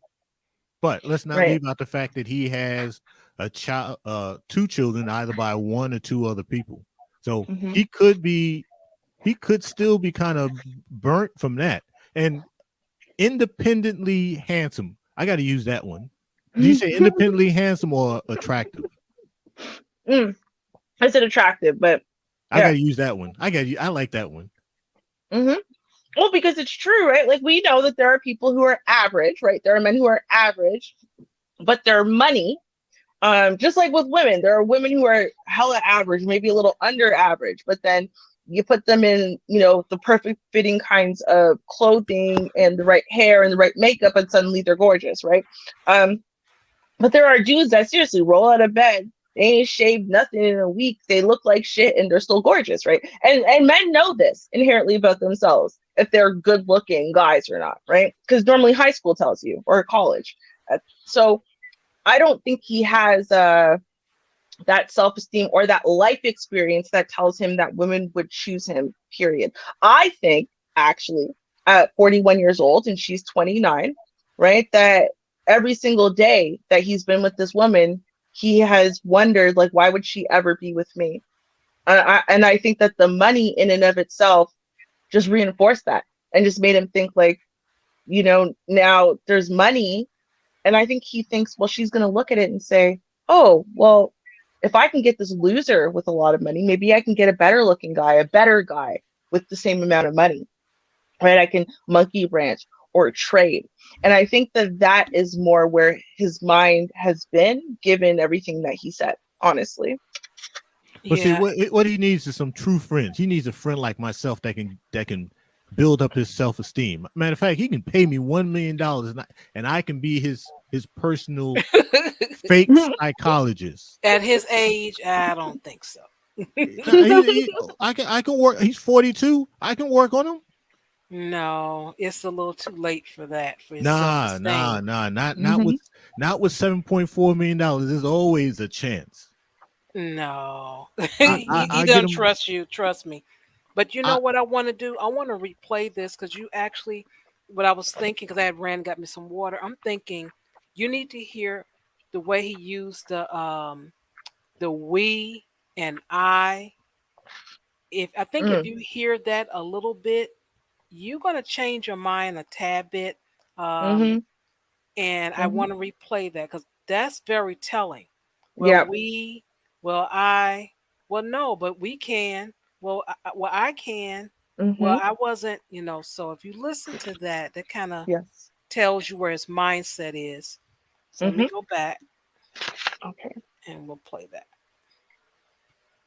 Duax, Yes, Your Honor. you have brought Mr. Sean Norcell Yes, Your Honor. to divorce court today. I understand the two of you are not married. Correct. You've been in a relationship for 5 years. You're having a number of issues and you're trying to decide if you're going to move forward or go your separate ways. Yes. Ms. Duax, I'll start with you. Why don't you tell me why you're here today, why you brought this case? Sure, Your Honor. So yeah, we met about 5 years ago online, hit it off right away. Everything flowed really well. We clicked really well. We had a lot of the same interests and a lot in common.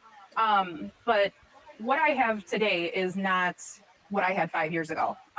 So he has recently come into some money through an inheritance, and I feel like it has completely changed him. How much money? $7.3 million, which was quite the surprise for me. But he used to be super generous. We'd go out all the time, and that has all completely stopped. He's become very tight-fisted and doesn't want to spend anything, and is very, very different than the person.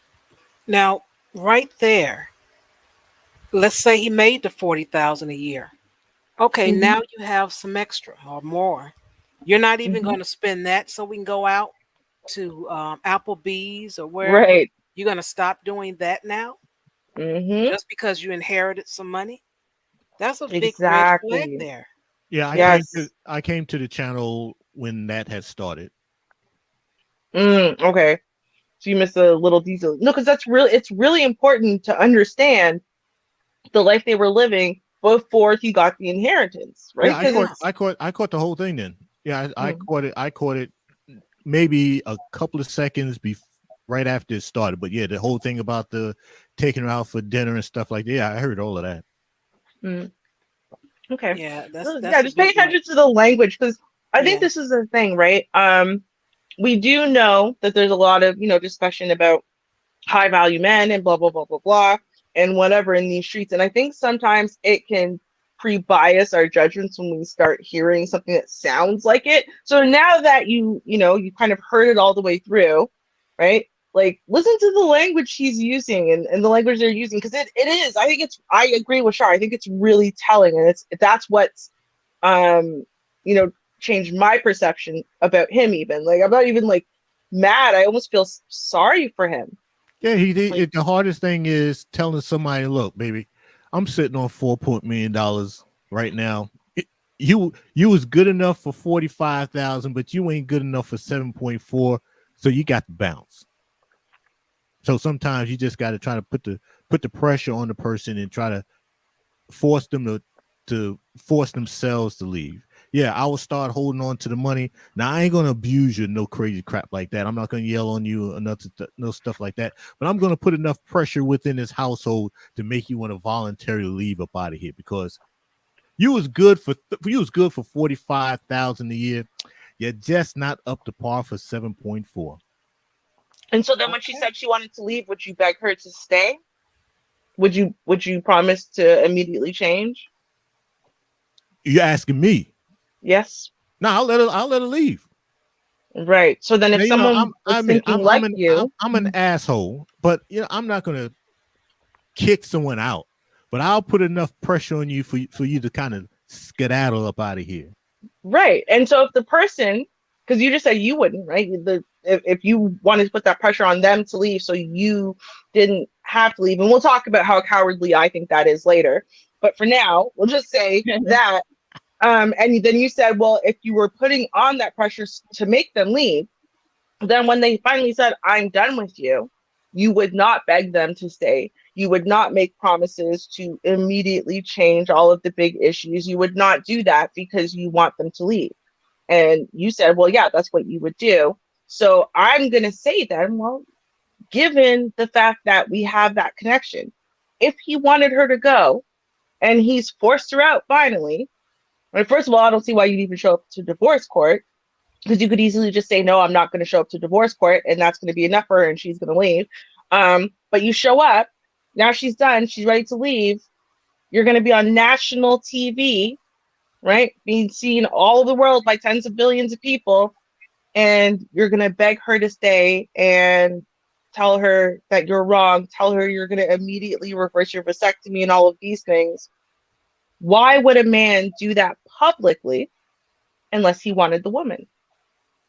There's just some guys, they can't, they don't have what it takes to live that life. Now maybe between 19 to 20, I probably would have did the same thing like he did, but by the time I turned 21, 22, I was too much of an asshole. I'm like, look, I'll let you go. You want to go? This is what I do for you. I'll give you some cash to get yourself over the hump. But baby, you was good for 45,000 a year. You just ain't up to par for $7.4 million. I can buy me a 7, 8, or 9 or 10. But With exactly, low character, and that 7, 8, or 10 is the one that probably really wants your money. But yeah, you bought a 10. You're probably going to get a 10 in looks, but you'll probably get a 1 in character. And I will stand by that. I am a man. Jack Spade is a man of low character. There we go. At least you're honest. Right. You said it. Let's continue. I met. He's more tight-fisted now than before the inheritance? That's correct, yeah. What do you have to say, Mr. Norcell, about why you're here today? Your Honor, I'm going to do everything I can to keep this woman. I love this woman. I want to make it work. As for the money, $7.3 million, it sounds like a lot of money, but it's not like I have $7.3 million in the bank. It's not liquid. I have a beach house in Florida. I have stocks and bonds. It's not like I have it in the bank. So yes, I'm trying to make it last forever. Okay, so you're saying you're being prudent. Exactly, yes. What do you say is going on? You said that the change happened right away.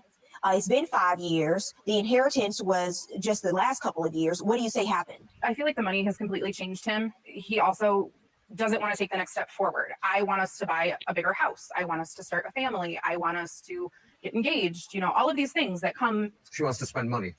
Where do you live People now? spend money, Sean. It happens. You spend money, you move up in life. That's how that goes. Do you live in a house now?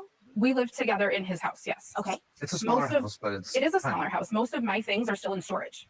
So I want a larger home that we can both fit in and hopefully raise kids in one day. Are her items still in storage? Yes, but storage is a lot cheaper than a whole other place. You know what I mean?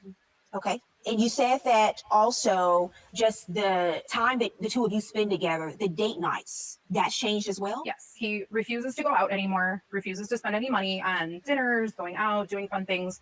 Again, before we used to go out all the time, find fun things to do, go out to eat. That has completely stopped. Really? We stay at home. Why do we need to go out if we can just stay at home and eat in? I think it's romantic to sit around and watch TV. Occasionally, not Mr. every single Norcell, night. what is the reason? Because now this is interesting. Because Now, he thinks it's romantic. I'm not buying that. He's just gonna cut that off just totally. Oh, I just think it's romantic. Well, you're in a relationship, you know, maybe, okay, well, 3 weeks out the month, we gonna cook. Look here, I'm not gonna spend that much money now, okay? 1 weekend, we're gonna go out and have a good old time. I think that's fair. But he stopped totally. Completely. That's an issue and a flag. Something's going on here. Yes. It's called the squeeze. And yeah, look, I know it's hard. It's hard to kick someone out. I've had to kick 2 people out. It's not comfortable for me to do. But like I said, they've been together for X amount of years. It's kind of hard to tell her, look, baby, I got $7.4 million in assets. You got to go. So you just kind of put the squeeze on the person. Right. So you would start off though, right, by saying, I love this woman, I'm going to do everything I can to keep her, right? Because you're secretly putting the squeeze on her to get rid of her. That's how you would start that sentence, right? Yeah, you don't want to look like the bag. I don't care. I'm already going to burn in hell for a whole lot of stuff I've already done. This right here, this ain't going to make it any different. No, the fact of the matter is this, okay? And I mean, you know this about men. I don't even know why we're having this discussion. The last thing men want to make themselves look like, especially in public on again syndicated TV show, is to make themselves look weak, make themselves look like simps, make themselves look like they're beggy for a woman. This is the last thing they want, especially if, as you said, well, now he's got $7.4 million. So, that's going to kind of put him into a higher tax bracket, into a higher tax bracket world. And so the last thing you would do is want to look like you are begging and pleading for this not 789 woman, or really any woman, right? Because if you're thinking like that in and of itself, now you're too good to be begging for a woman, especially not like this one with the ankles and and all the stuff that you listed, right? The So ankles. yeah, the ankles one. So like you're saying things that are not consistent with this man, right? You're talking about you. I think we all agree and believe that is 100% you, all of us. I don't think anyone has that in question. But I don't think it applies to this man. It doesn't. Nothing he is saying and doing is telling us that that's the way he feels about this woman. That is It true. really. You just have some guys, they just can't live. They can't live my life. They've got to. They want to be nice, but they also want to, have their autonomy. And I think this is one of those type of guys where he wants his autonomy. He feels that with the money he can get a better looking girlfriend, cohabitation partner, a wife, but he really doesn't have that oomph about himself to just drop the hammer and get it moving. I've known some guys that's like that, and I feel sorry for him. I'm thinking of, like my son, that's one person. Like my brother, that's another person. I mean, I understand what they want to be, but they just ain't me. So then they're like that guy. Yeah, but I also know some men who, when they say, I love her and I want to do anything to keep her, they mean it, even if the woman is only a 4 or 5 in looks, even if she's overweight, even if he is a multimillionaire. Because when they were talking about a wife and what they actually want in life, they actually found it in that woman. Right. And so they have what they want. They don't want to lose what they have because they have what they want as far as a woman. The issue is not the woman. The issue is themselves.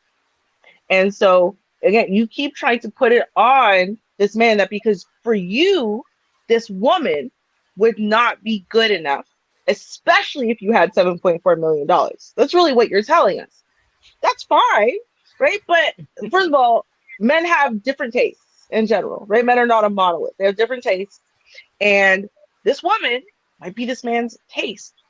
And or the love and the other things that this woman is, when combined with the looks that he thinks are at least cute or he appreciates at least a little bit, overall makes her the ultimate woman for him. You can't take that away from him just because she's not great to you as far as looks. I mean, now if I was his friend, I would let him know from the rip. Look, bro, you making this stuff more confusing. You giving me mixed signals. Either you want her or you don't want her. You need to make up your mind. You can't straddle the fence. You gotta be on the left side of the fence. You got to be on the right side of the fence. Make up your mind and live with consequences. But the stringing along and you kind of want to do this, but you kind of don't want to do this. You want you look. Make up your mind what you want. If you want to keep her with her goods and bads, if you don't want her, let her go. And like I said, both sides, there's going to be advantages and disadvantages and consequences and successes. Live with your decision because you can't continue this for the next 4 or 5 years. Oh yeah, that I absolutely agree with. I want to add though too, right? There's a difference between. Don't say that in public that we agree on something. Come on now, Mr. Spade. You know it happens once in a blue moon. Come on. But no, I will say this. I want to add this. There is a difference between someone who is a high value man, right, and a high earning man. But here's the thing. There's a third variable, a third option here, right? So high value man, it's not just someone who makes a lot of money every year, right? But then he's got the social circles and he's got the social pull and all those other things, right? So there's other factors to the high value man. Then you have a high earning man. And I still think someone who earns a lot of money every year, right? They built themselves to that point. They've earned it, right? So they have a certain level of, we'll say, leadership and confidence and durability and all those things that you get from building yourself up, in the corporate world or maybe in your own business or whatever it is, right? And so that establishes you differently too. Let's not forget that this man was in essence just handed a bunch of properties and stuff like that and whatever, right? That total $7.4 million, but he's still an average earning man. Like nothing about his life or lifestyle changed as far as like what he's doing, right? He is still working his $40,000 a year job, right? He still has $40,000 a year power. He still has $40,000 a year leadership. Nothing about him has inherently changed just because this money was handed down to him. It's not like a whole business was handed down to him. Now he's been running this mega corporation for 2 years, right? Like Right. he was handed some nice stuff. That's really great. It'll be great for retirement, but he hasn't lived a life or gone through a bunch of massive life changes or whatever that would make him a different person now, or that would make him really see things all that differently. I think it's just for the first time in his life, he finally has some type of financial safety net or some type of financial security that he's just never had before. He doesn't know how to make that work long term. A lot of people aren't necessarily comfortable in understanding real estate as so, and it sounds like a lot of that $7.4 million is in real estate, right? They're more comfortable with cash money. I got money in the bank. They understand that more than they understand having real estate and how to leverage that into making more money and blah blah blah. So I think that he hasn't changed, right? Like he has this stuff, but it's just something else he fears.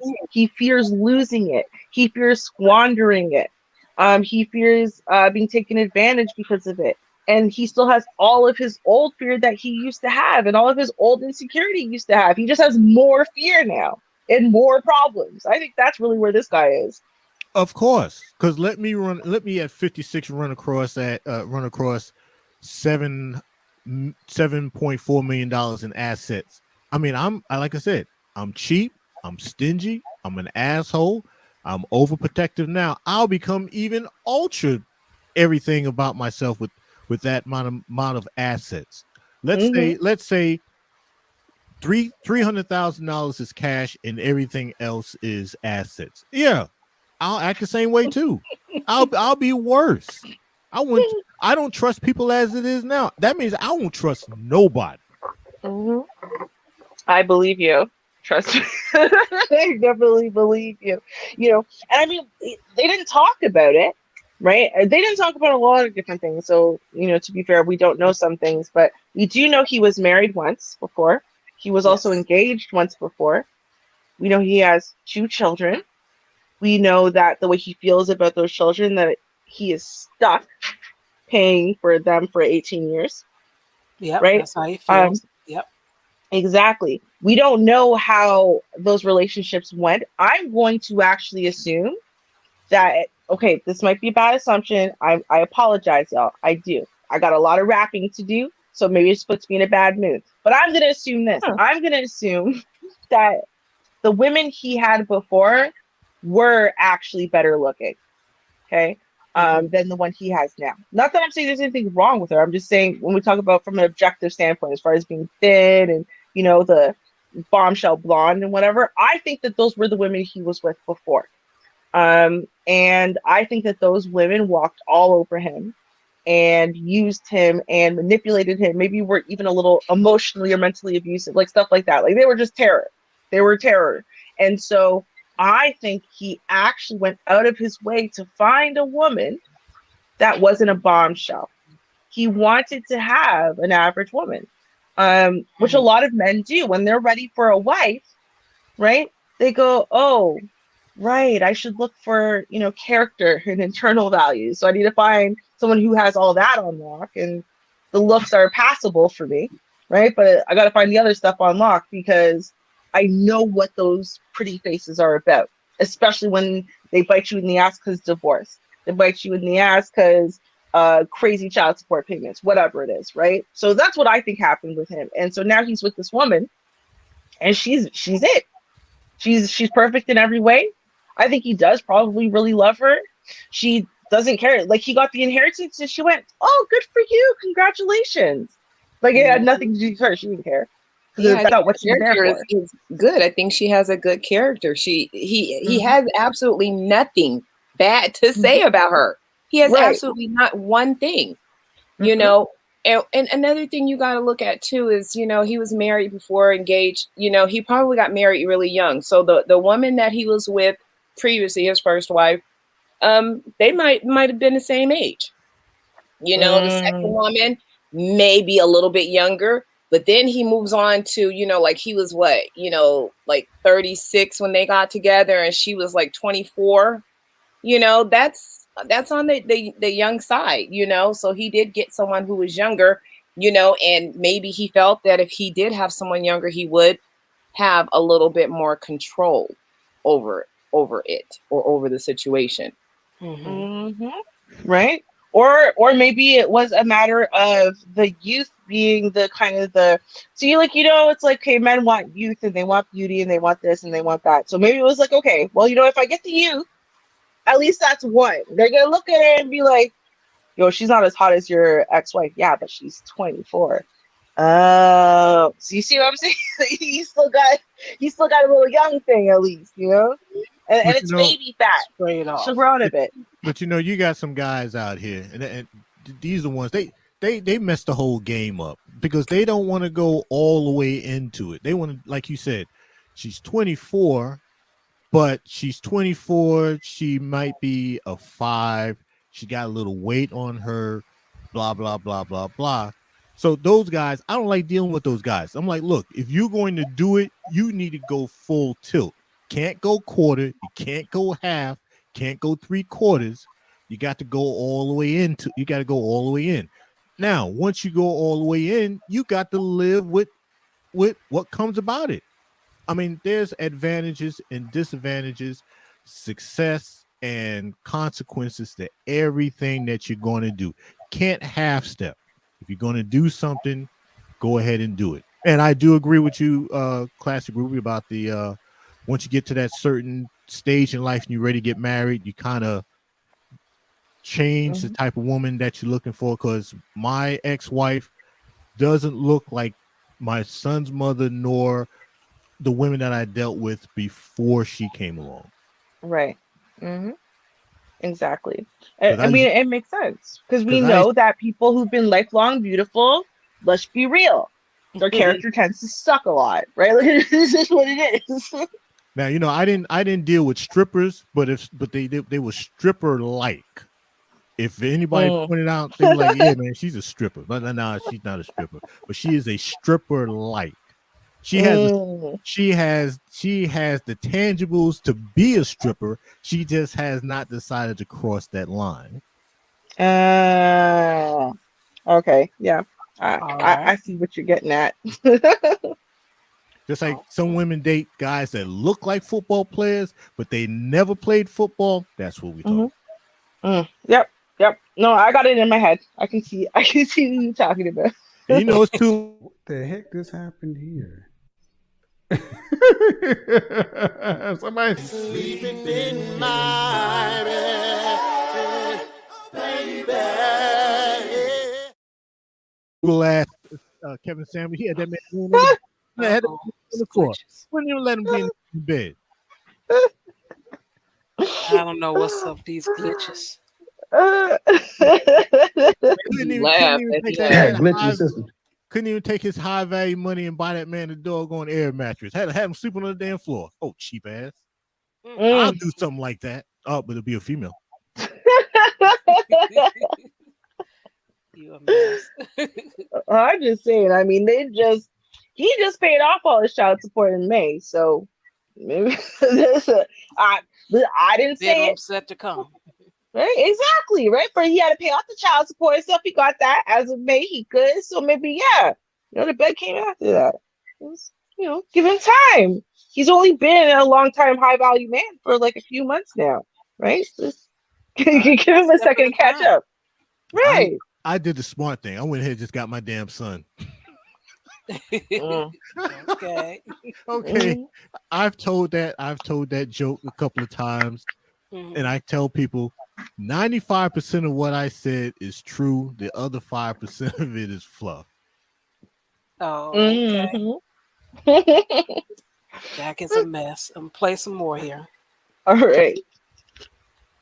Because before, when you were on a more limited budget, the two of you went out more to dinners. Yes, he was much more generous. And now that you actually have some spare change, there's no coin shortage in the Northsdale household. You cut back on going out to dinners and having those special date nights. I think it's more romantic to stay home. I kind of become a homebody as I get older. Are you more concerned? Because we all hear the stories about how people win the lottery. They come into a lot of money, and they call it the curse, the lottery curse. Because what ends up happening is they don't know how to manage it. They don't know how to finance it. They have a bunch of new friends, family members they never heard of, all of a sudden start showing up, and they go through the money. I'm worried about that. I have financial advisors that are helping me with that. Yeah. But yes, But you there's a still have to major live your concern. life. I do not want to go back to. Just remember, Ms. Duax was with you before the money. That is true. And I'm taking Before that. the inheritance.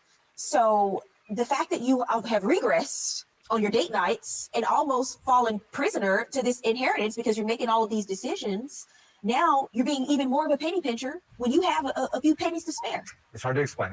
I want to make sure that our future is secure. But when are we getting to that future? You haven't proposed. We don't have any kids. You don't want a bigger house. It's been 5 years. I'm ready for the next step, but I don't want to wait forever for something that's not going to happen. Are you financially independent? I do okay for myself. But you said that you have an allowance. Yes. So since he's received this money, he has given me $100 a week to supplement my own income. I never asked him to do this. This was at first a generous thing, a gift, from him. But it's become this kind of show me receipts. What are you spending it on? It comes with a price. The money comes with Receipts a price. for what? Hold on. I've What done I'm that spending. a couple times. It's not like I do it every time. What do you need to see receipts for? Well, I want to At all. make sure that she's not just spending to spend. You're only giving $100 a week.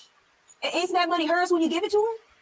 That's what teenagers get. It is, but One's 15-year-old daughter gets 200. You give her 100. if I'm going to spend my future with her, I want to make sure that she's not going to spend all the money. Why? If you give it as a gift, why do you then think you can judge what she spends it on? Well, if you give a little and she spends all of it, if she's not saving, I'm worried that she's a couple things. I mean, It's hard to save on $100 a week.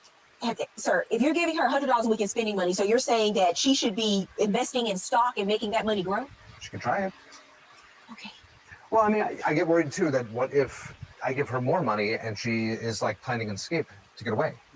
What if she's not happy with me? Not trying to be controlling or anything, but I also don't want to finance her leaving. You know what I mean? Okay. What if? You got a what if going on. At least he's honest about it, I don't want to finance. What if she skips? What has happened to this man in the past? I think Judge Faith is right. He was he is buying her, right? So he is like, okay, I am too scared, but I can't lose her. So I'm trying to buy a middle ground while I work up my courage to move forward in life. Right. Right? Like, he's clearly terrified of life, like, in a way, right? And I'm not trying to be rude or nothing. All right, gentlemen, please. Well, actually, you can come for me all you want. I don't care. But anyway, I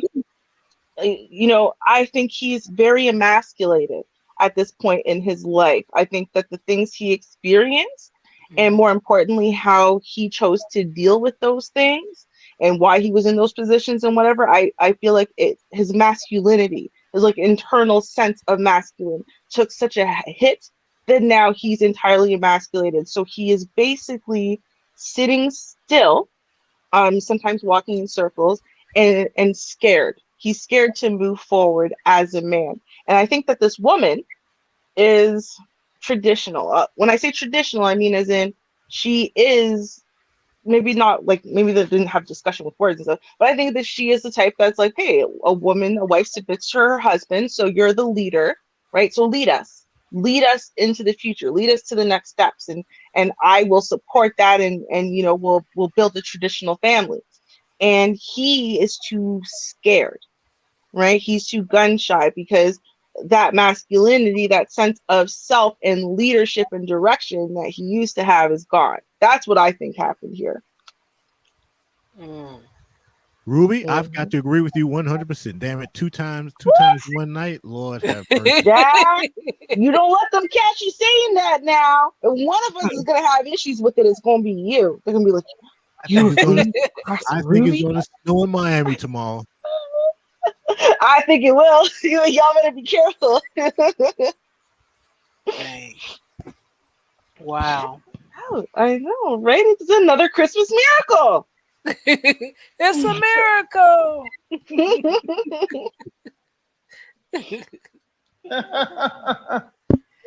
All right.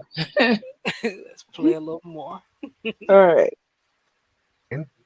Wow, that is such an interesting perspective. Is it because you've been together for 5 years and you haven't proposed? See, it feels like the walls are closing on that too. I mean, I'm not trying to be.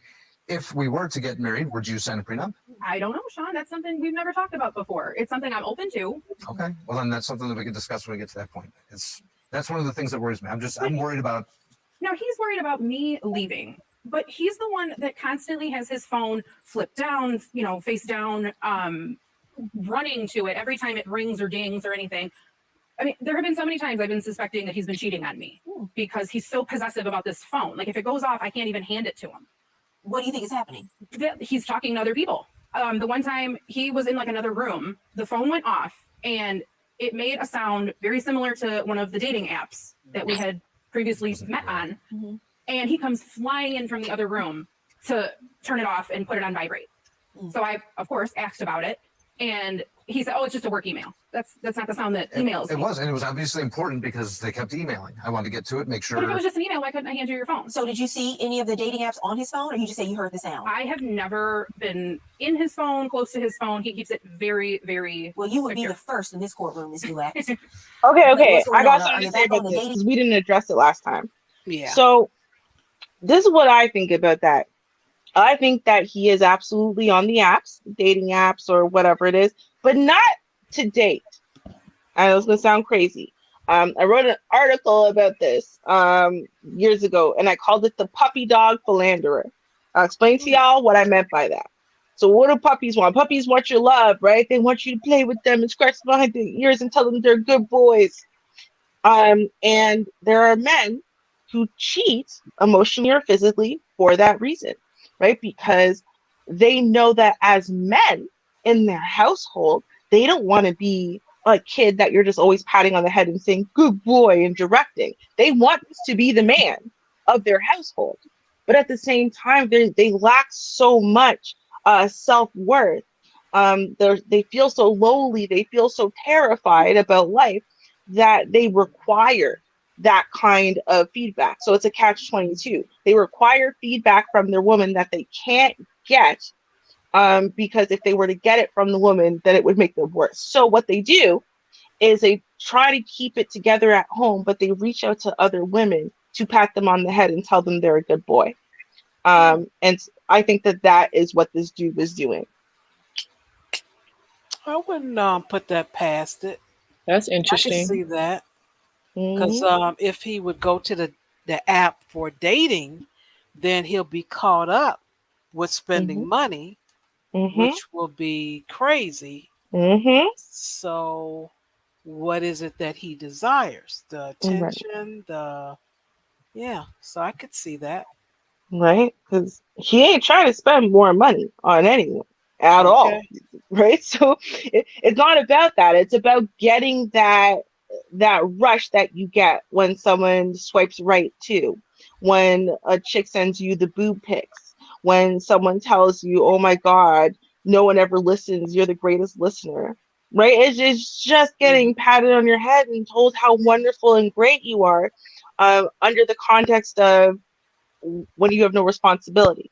right? Because that's in essence what it is, right? A lot of people do it in general, even when they're single, but they don't get into relationships because they know that in a relationship, now people aren't looking at you in a bubble. They're looking at you in the context of life and adulting and relationships. So you might be a really great person independently of life, but you might suck as an adult, right? So it's Yeah. like you just want someone to tell you how beautiful you are, you know, how smart you are, how this you are, how that you are. You don't want someone to then turn around and say, yeah, but you don't, that doesn't really translate into real life, does it? Right? Like you don't want that. So Right. You can leave But it just right there. but mhm, I would think that I don't know. Hmm. I don't, man. It's like the more I talk to people, the more I just don't know what the hell, goes on in people's heads. I mean, I would think that he would want a solid person in his corner. mhm, What does it matter what another chick thinks? The chick that you want to think that you're the greatest is the one that you're with. It's the mhm. same thing for a woman. Why would you care about getting attention from other men when you want to make sure that, the man that you're with, if he thinks you're the hottest, not saying that you're not going to keep yourself up, but it's like, is that's just a problem. Because That's a it's problem. about reality. Like think about it this way, right? The way that you saw like your ex, right? When you guys first met, when you first started dating, the way you Mhm. saw him is entirely different than you saw him 5 years into marriage.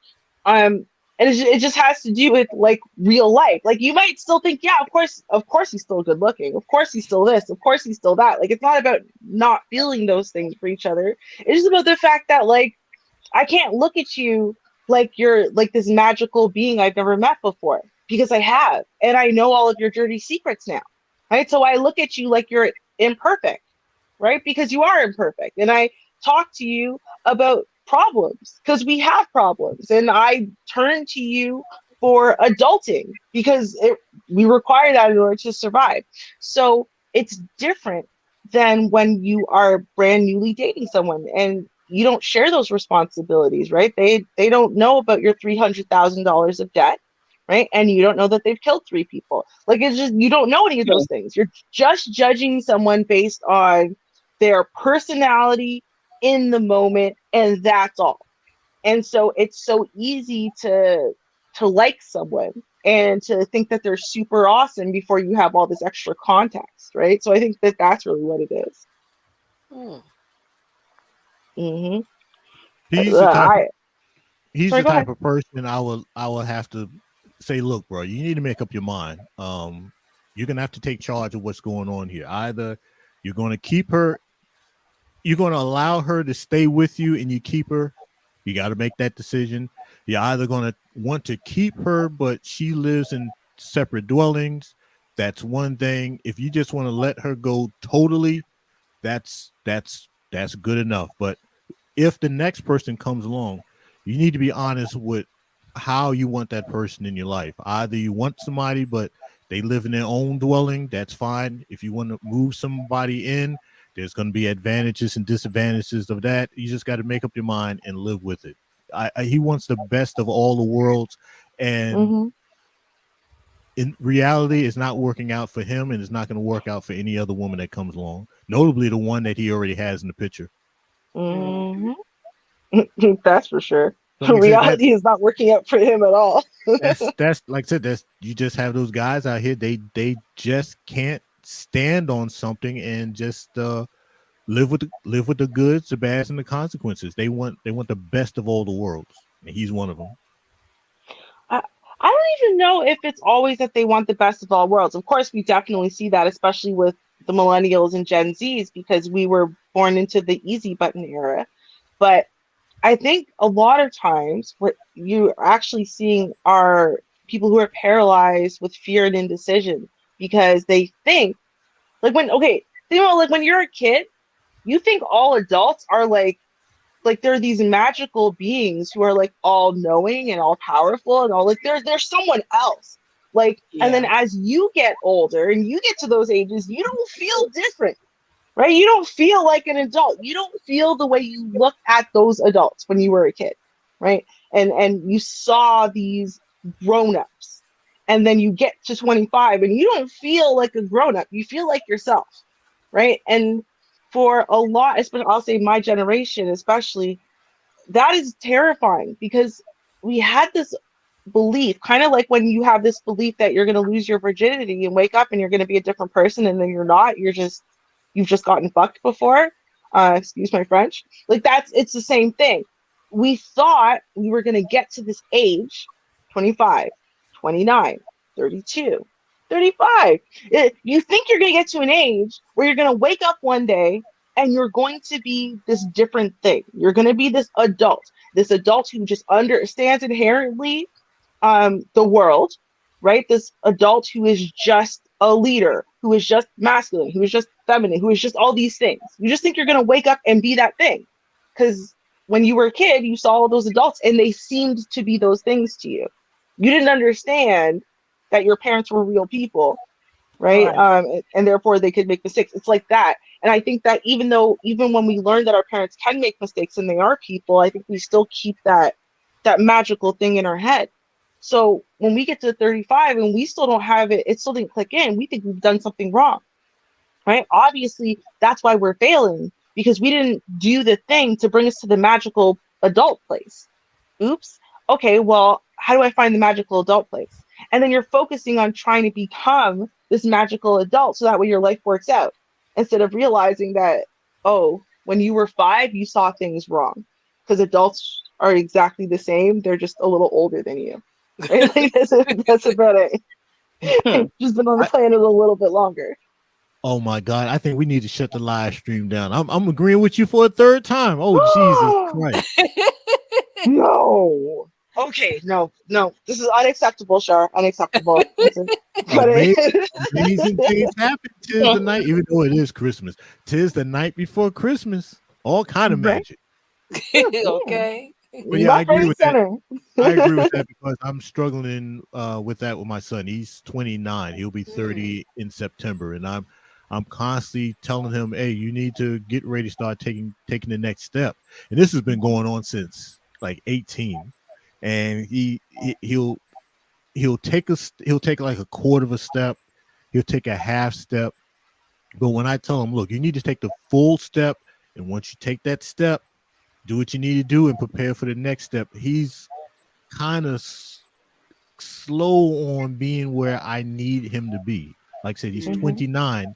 I need him to be at 29. He's kind of like still at 23, 24. Right. Yep. Is he aware of that? Adolescence. Is he aware of that?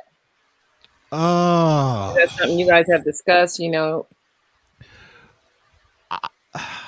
I really don't know, because one of the things that he told me that I try to run his life, which in a nutshell, yeah, I am trying to run your life because I need you to be at this particular spot, not for you, but now I have a grandchild. Before it was your potential wife, potential grandchild. So now he has the wife and now he has the grandchild. So I'm especially like, bro, I need you here, not for you, but because this is what your wife is expecting out of you, and this is what your child or grandchildren, if they have any more, is going to be expecting out of you. So yeah, I need you here for them, not so much for you. Now, if he was single with no children, I'll still be, hey, I need you in this particular spot just in case a wife or children comes along. But now, bro, you are here. You have the wife, you have the child. So you need to get up to speed because, like I said, everybody has expectations of you. Her, the granddaughter, and myself. Yeah. And I'm not even speaking for what her parents may have expectations on him. Right. Only from what you could see. Yeah. You know what's interesting, and I've had this conversation before, and when I talk to the men and I try to explain to men, they don't necessarily believe it or buy it, especially in my generation, right? Which is what do women want? What are women really looking for, right? And so the men are connecting what women are looking for to the surface quality. So, for example, with the high value man, right? It's like, well, women want the money, right? That good woman, she wants the money. She wants this really cushy lifestyle and all the money you can offer her, right? Well, and I'm talking about good women. I'm not talking about like, all these lost people. I'm talking about the good ones. Here's the thing. They don't want the money. The reason why they want the high value man, quote unquote, is not because of the money. It's because of the characteristics of someone who could earn over $150,000 a year, who could build themselves up to that place. It's not about them wanting to live in your mansion or whatever. It's about being with someone who has that kind of drive, and integrity and confidence and whatever, to build themselves to a place where they can own a villa on the beach, right? So, well, because that's in essence what we evolved to want. We want a man who can get things. It's not about what you have, it's about what you can get. It's not about what is handed to you, it's about what you are able to oppose the environment to earn. Right? Someone who, if I met someone, right, and they had a trust fund, right, and they had a great job, and I've been in this situation before, 100%. But then I come to find out, basically everything was handed to him. That is less attractive to me than someone who only makes $50,000 a year, but they busted their butt coming from lower than life poverty to get themselves to where they are now. And I hear that they worked 3 different jobs while they were going to school full time to get that degree, and then they're doing this, and I'm like, ooh, he's got grit. Right? He's got that internal grounding and confidence, belief in self. He's got drive. So I know that man is going to be able to oppose the environment no matter what happens, no matter what kind of layoffs or economy crashes or whatever happens. He is going to be able to fight always, even if we fall, to get us back on our feet. That is different than someone who already has something. But if it's gone, if someone takes it away from them, they're going to throw their hands up and go, I have no idea how to get it back. We're screwed. And they're stuck, right?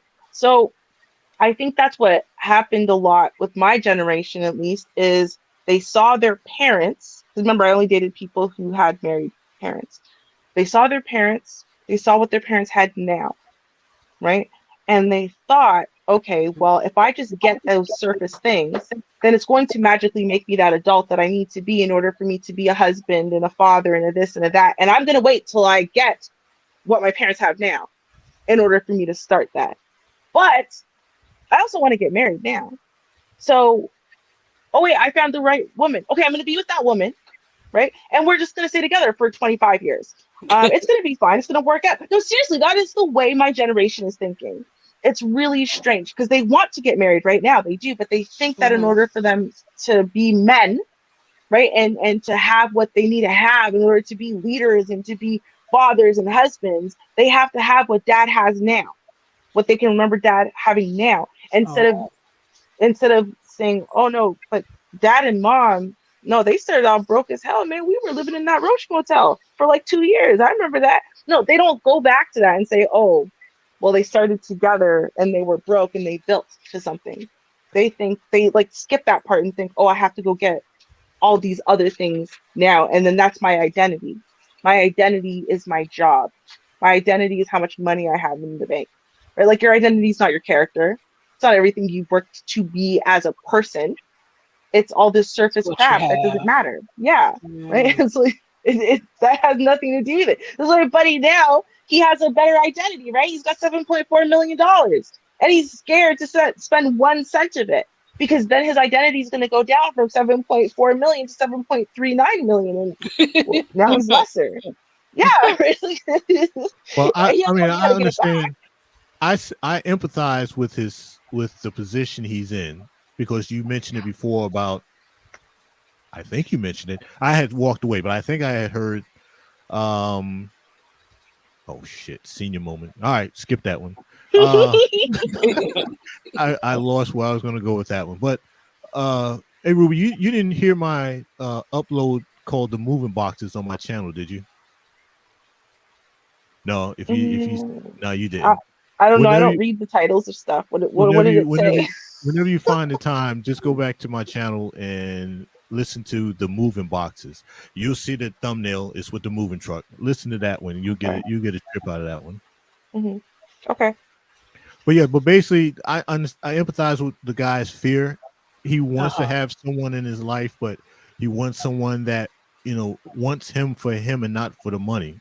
So that's part of the reason why he wants her there, but he doesn't want her there.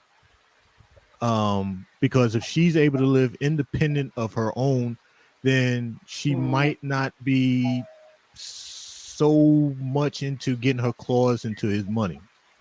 And that ties into with them now all of a sudden not wanting to go out and eat, because it's like, okay, she was cool with $50 dinner, because entree and drinks and tip and taxes, that's about damn near $50 if you're going like Applebee's or something like that. So it's like, okay, would she be fine with the way that we're living, even with the money? If we do have a child, will she stay in the picture, or will she leave me like the last woman? If he only had a child by one woman, or maybe two women, will she treat me better with more than the other women? And that's one of those things, you're not going to be able to find that perfect it to satisfy you. You're going to have to take a risk, either letting her go, because it's obvious. It doesn't sound like she'll do. We'll stay together, but we'll live in different dwellings. I think that relationship with them is said and done with. But when the next woman comes along, will she be satisfied with keeping her place, I keep my place, and we date? What if we do 2 or 3 years, and then I finally move her in, and I finally tell her that I'm sitting on X amount of money? How is she going to act? How is she going to treat me? Is she going to use me? So, but this is the perfect example, though. I mean, because she was in this particular situation, she was with him before the money, and she didn't even blink twice. It wasn't even a big deal to her. That was his money. She's just like, I'm just wanting to do like the same things we did. We're doing even less.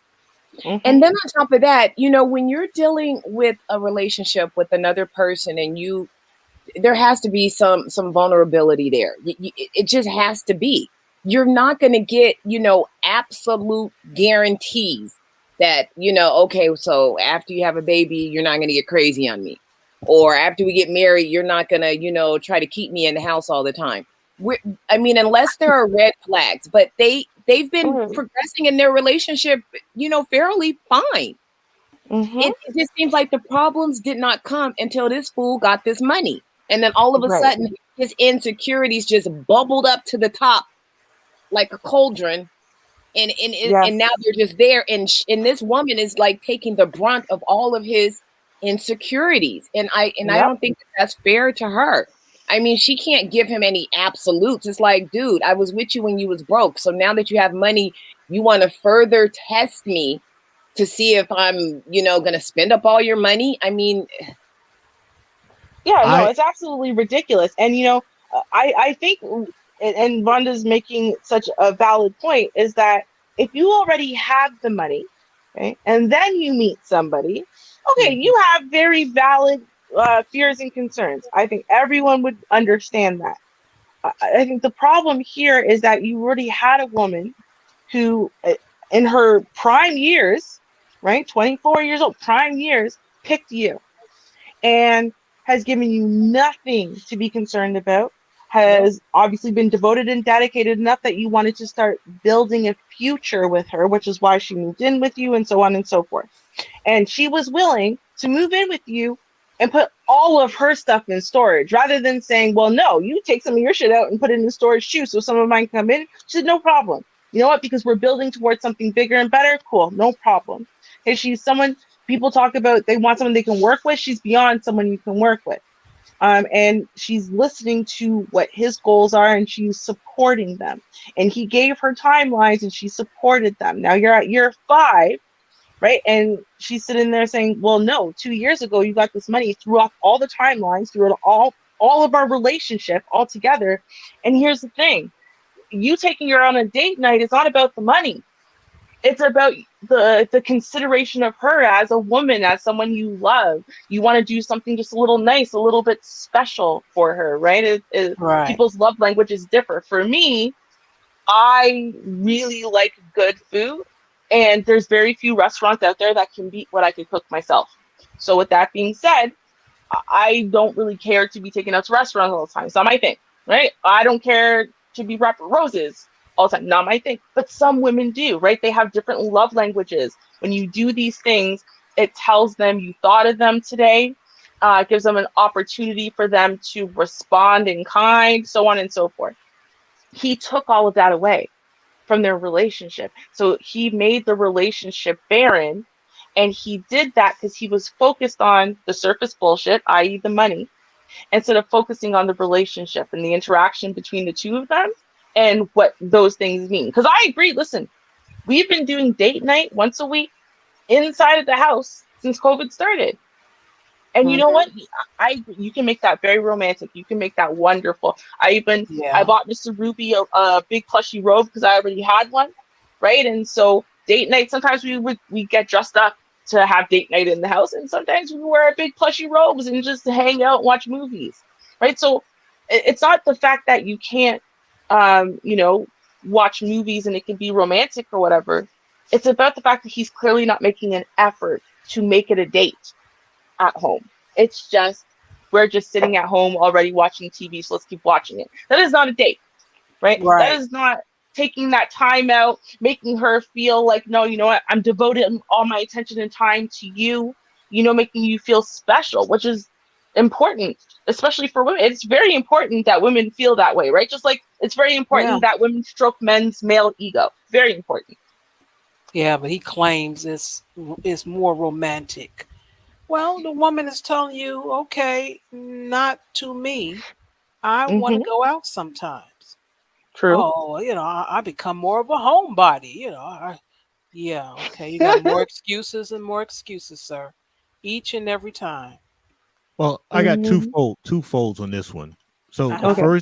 first one is if I was his friend, I'll let him know you need to draw a line in the sand and be honest with how much you're willing to lose. And that's something I try to give people advice when it comes down to dating and stuff like that. Uh, be honest with what you're willing to lose. If you're willing to lose $20,000 with her, and a lot of it also depends on how much does he have in liquidated cash. But okay, if you're willing to lose $5,000 with her, draw the line, and that's all you spend. Once you max out that $5,000, if she's not where you believe you feel comfortable with her in your life, then let her go. But you're gonna have to draw a line. The dates, no dates and dates and all this kind of stuff. That's just nothing more than mixed signals. Um, Hmm. if the $50 a date was fine, then leave it at $50. If you can do up to $65, then that's the max, and let her know. Look, I really don't want us to go out and spend no more than $75. We'll do $75 on Christmas Eve, Valentine's, your birthday, our anniversary, but any other time I would like us to try to keep our date night $50 or below. Hmm. That's what he has to voice. And Well, so that's the first part. Second part. So I don't exactly have a girlfriend. I have a lady friend. So we've been kicking it now exclusively. I say about maybe 3 years. Okay. 3 years. hmm. So I purchased a house 2 years ago. So I hold the deed. Hmm. She does not know that I own this house. I tell her that I'm paying a mortgage. Hmm. Now, so there's just sometimes you just don't let folks know exactly what you that was my phone. That's You don't fine. let folks know exactly everything that you got going on. So I can understand him kind of acting the way he acts. But the next thing is once she goes, the next young lady that comes in, don't tell her how much money you got. Just let her know I'm doing okay. My job pays well, but don't tell her about the assets and stuff like that. Just keep her even if even if y'all two get married, She don't need to know that you got X amount of money or assets stashed to the side. Let Your her know marriage when will you absolutely fail if you run it that way. watch your mouth. Absolutely. Watch your mouth. Watch your Oh, mouth. Watch your mouth. It's true. You know what? I told Q this because I think I've already said it publicly. I told Q the exact same thing because he said the same thing. His wife has no idea how much he made or if he has savings or anything. And I said, your marriage will absolutely fail if it has that level of secrecy about such basic things. And it did, right? Because at the end of the day, right, a marriage, well, what is a marriage? A marriage is two people living as one, right? It's not me against the world. Now it's us against the world. So if you can't have that basic level of trust and communion Transparency. and right transparency, we have this much money. We make this much money yearly. We are making these plans. We are going in this direction. If it's not a we thing, then it's not a marriage. So eventually it's going to fail because eventually one side or the other is going to want some aspect of marriage that can't happen because the foundations are not marriage. You don't have a foundation of marriage. You have a foundation of like casual dating, which is fine if you're casually dating. Not as fine if you are married or you are in a place where you are Exclusive. exclusive, if you're planning marriage, if you're planning children, if you are cohabitating, right? Like these are things like you're actually building a future. If you're building a future together, how do you build a future based on hiding lies and secrecy? Well, I mean, we can find out that I'm sitting on bank once I die. It'll be all in the will. Yeah, no. No, definitely not. It doesn't like listen, it doesn't work. And I understand, right, that there's a need and a reason for people to be careful and blah blah blah. But here's the thing, if you've got to hide, if you've got to lie, if you don't feel that you can just be open, honest, transparent about your life with this person, it's not the right person. So stop wasting your time because eventually it's going to fail. Like you're telling you already know it's going to fail, and you know why it's going to fail because you don't trust them. It's easy. When you come across $7.4 million, I will help you. I will help you hide it. Uh-oh.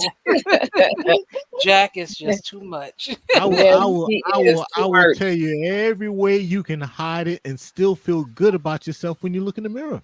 No, you know what my husband said? If he ever won the lotto, he wouldn't tell anyone because people start coming out of the woodworks looking for money, right? So he said, like, if he won the lotto, he wouldn't even go pick up the money. He would send me to go pick it up. So that way, because they always put the name of the person who won in the newspaper, and he wouldn't want it to be his name. So he would send me to go pick up the money. And then he said he wouldn't even want access to it because he knows that he's irresponsible with money. Like his mind would just be blown and he would just start blowing, right? So he said he would want like maybe $250,000 to have access to, so he could pretend that he's gonna, be an adult, but probably waste most of it, and then the rest of it give some to his mom and whatever, and the rest of it is for me to put into savings and planning and whatever. So again, right? But why? Because he completely trusts me, because we have a completely open, transparent relationship, because our finances are 100% already open and combined, right? And to me, it sounds crazy that you would live life otherwise while you're married to someone. Like, again, like you're married. The one person in the world who should know your finances, who should know all your business dealings, who should know all of that, the one person is your wife. Why? Because if you should become incapacitated in any way for any reason, the person who's going to be responsible for all of that is her. Or if you're, as a woman, is him. Therefore, y'all need to know that about each other and about y'all's life together, because you're married. Like, I mean, she doesn't want you to pass away and then find out you don't have any life insurance. It's like, wait a minute, but you were so damn secretive, and now she's stuck with this body. She's like, now what am I going to do? That's Go just a fund chance. me. That's just a chance I'll have to take. I'll hire me an attorney, that contingency attorney. When something happens to me, then he will come along and say, well, Mrs. Spade, I don't know how he'll set it up, but he'll let her know, madam, your husband is sitting on $7.4 million in assets. No. Look, I would say, like, you know, If she listen, know anything about it, he might come and tell her your husband was sitting on $2.4 yeah, million in assets, and he ran yeah, away with the rest of it. You already dead, and she didn't know anything about it, so she don't know any different. exactly. That's just the chance I've got to take. You'd rather your money go to a man you didn't even share your life with, rather than the woman who you did share time and space with. This dude, you saw him once a month or twice a year. Who knows? Or Whenever, even worse whenever, than that. Worse than whenever. that is this. Who is going to tell the lawyer that you're dead? I'll For read the the newspaper. lawyer to come and tell her that there's $7.4 million that's supposed to go to her and your children. Who is going to tell that lawyer? My homeboy, who I told him, hey, if anything happens to me, I need for you to contact this attorney. Oh God. Right. Goodness. He is Yeah, the just too homeboy would be much. like, yes, Mrs. Spade. He was sitting on $1.4 million Yeah.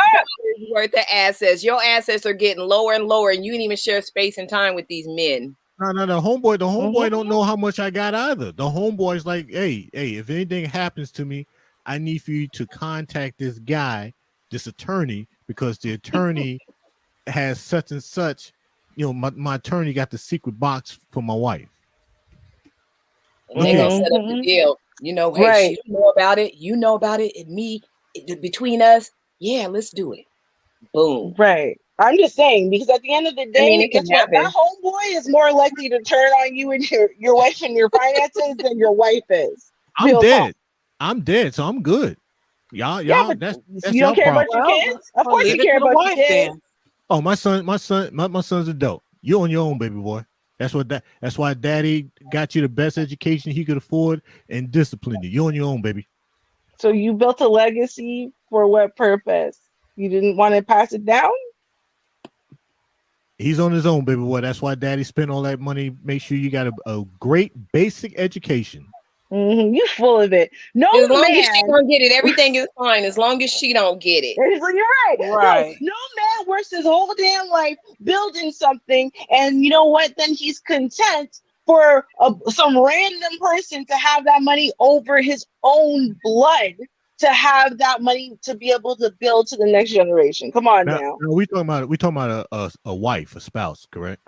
Yes, but the thing is Yeah. that your wife is your next of kin. So your wife not having that information means that your son doesn't have that information, right? That's Like the this is your wife having that information, having the knowledge, having the wherewithal of what to do next, which is all playing that you do together, which is all education that you give her about the money and about what you want to do and your wishes and whatever, and how to guide the son and all that stuff. Y'all do that together. So that way, when you do pass away, right, then you know your legacy is in good hands.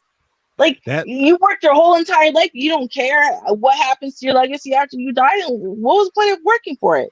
Oh, I did care. That's the reason why daddy made sure that his son was introduced to the best education, best basic education that daddy could afford. Now, I took you to the well, baby boy. Now, what you did with it, that's on you. But you can't say, boy. well, my daddy ain't do nothing. Yeah. Yeah. The now see for me, if I was to get married again, well, my wife was not my son's biological mother. And if I get married again, of course, that's not going to be his biological mother. So if she decides to get screwy with the money, baby boy, your daddy provided you access to the best basic education in which he could afford. All them nights, daddy screaming and hollering and pounding on the table. This is the reason why. The best basic education. Now, you know, when I tell people that, they say, well, what about college? I said, bro, you have to understand, if you're a dumbass getting out of high school, you're not going to fare too well in college. So that is the reason why I made sure that he had access. And I always said access to the best basic education in which dad could afford. All right. I'm going to give a shout out. We got a contribution from Vonda. So she has made Sheed sing. So she hit it.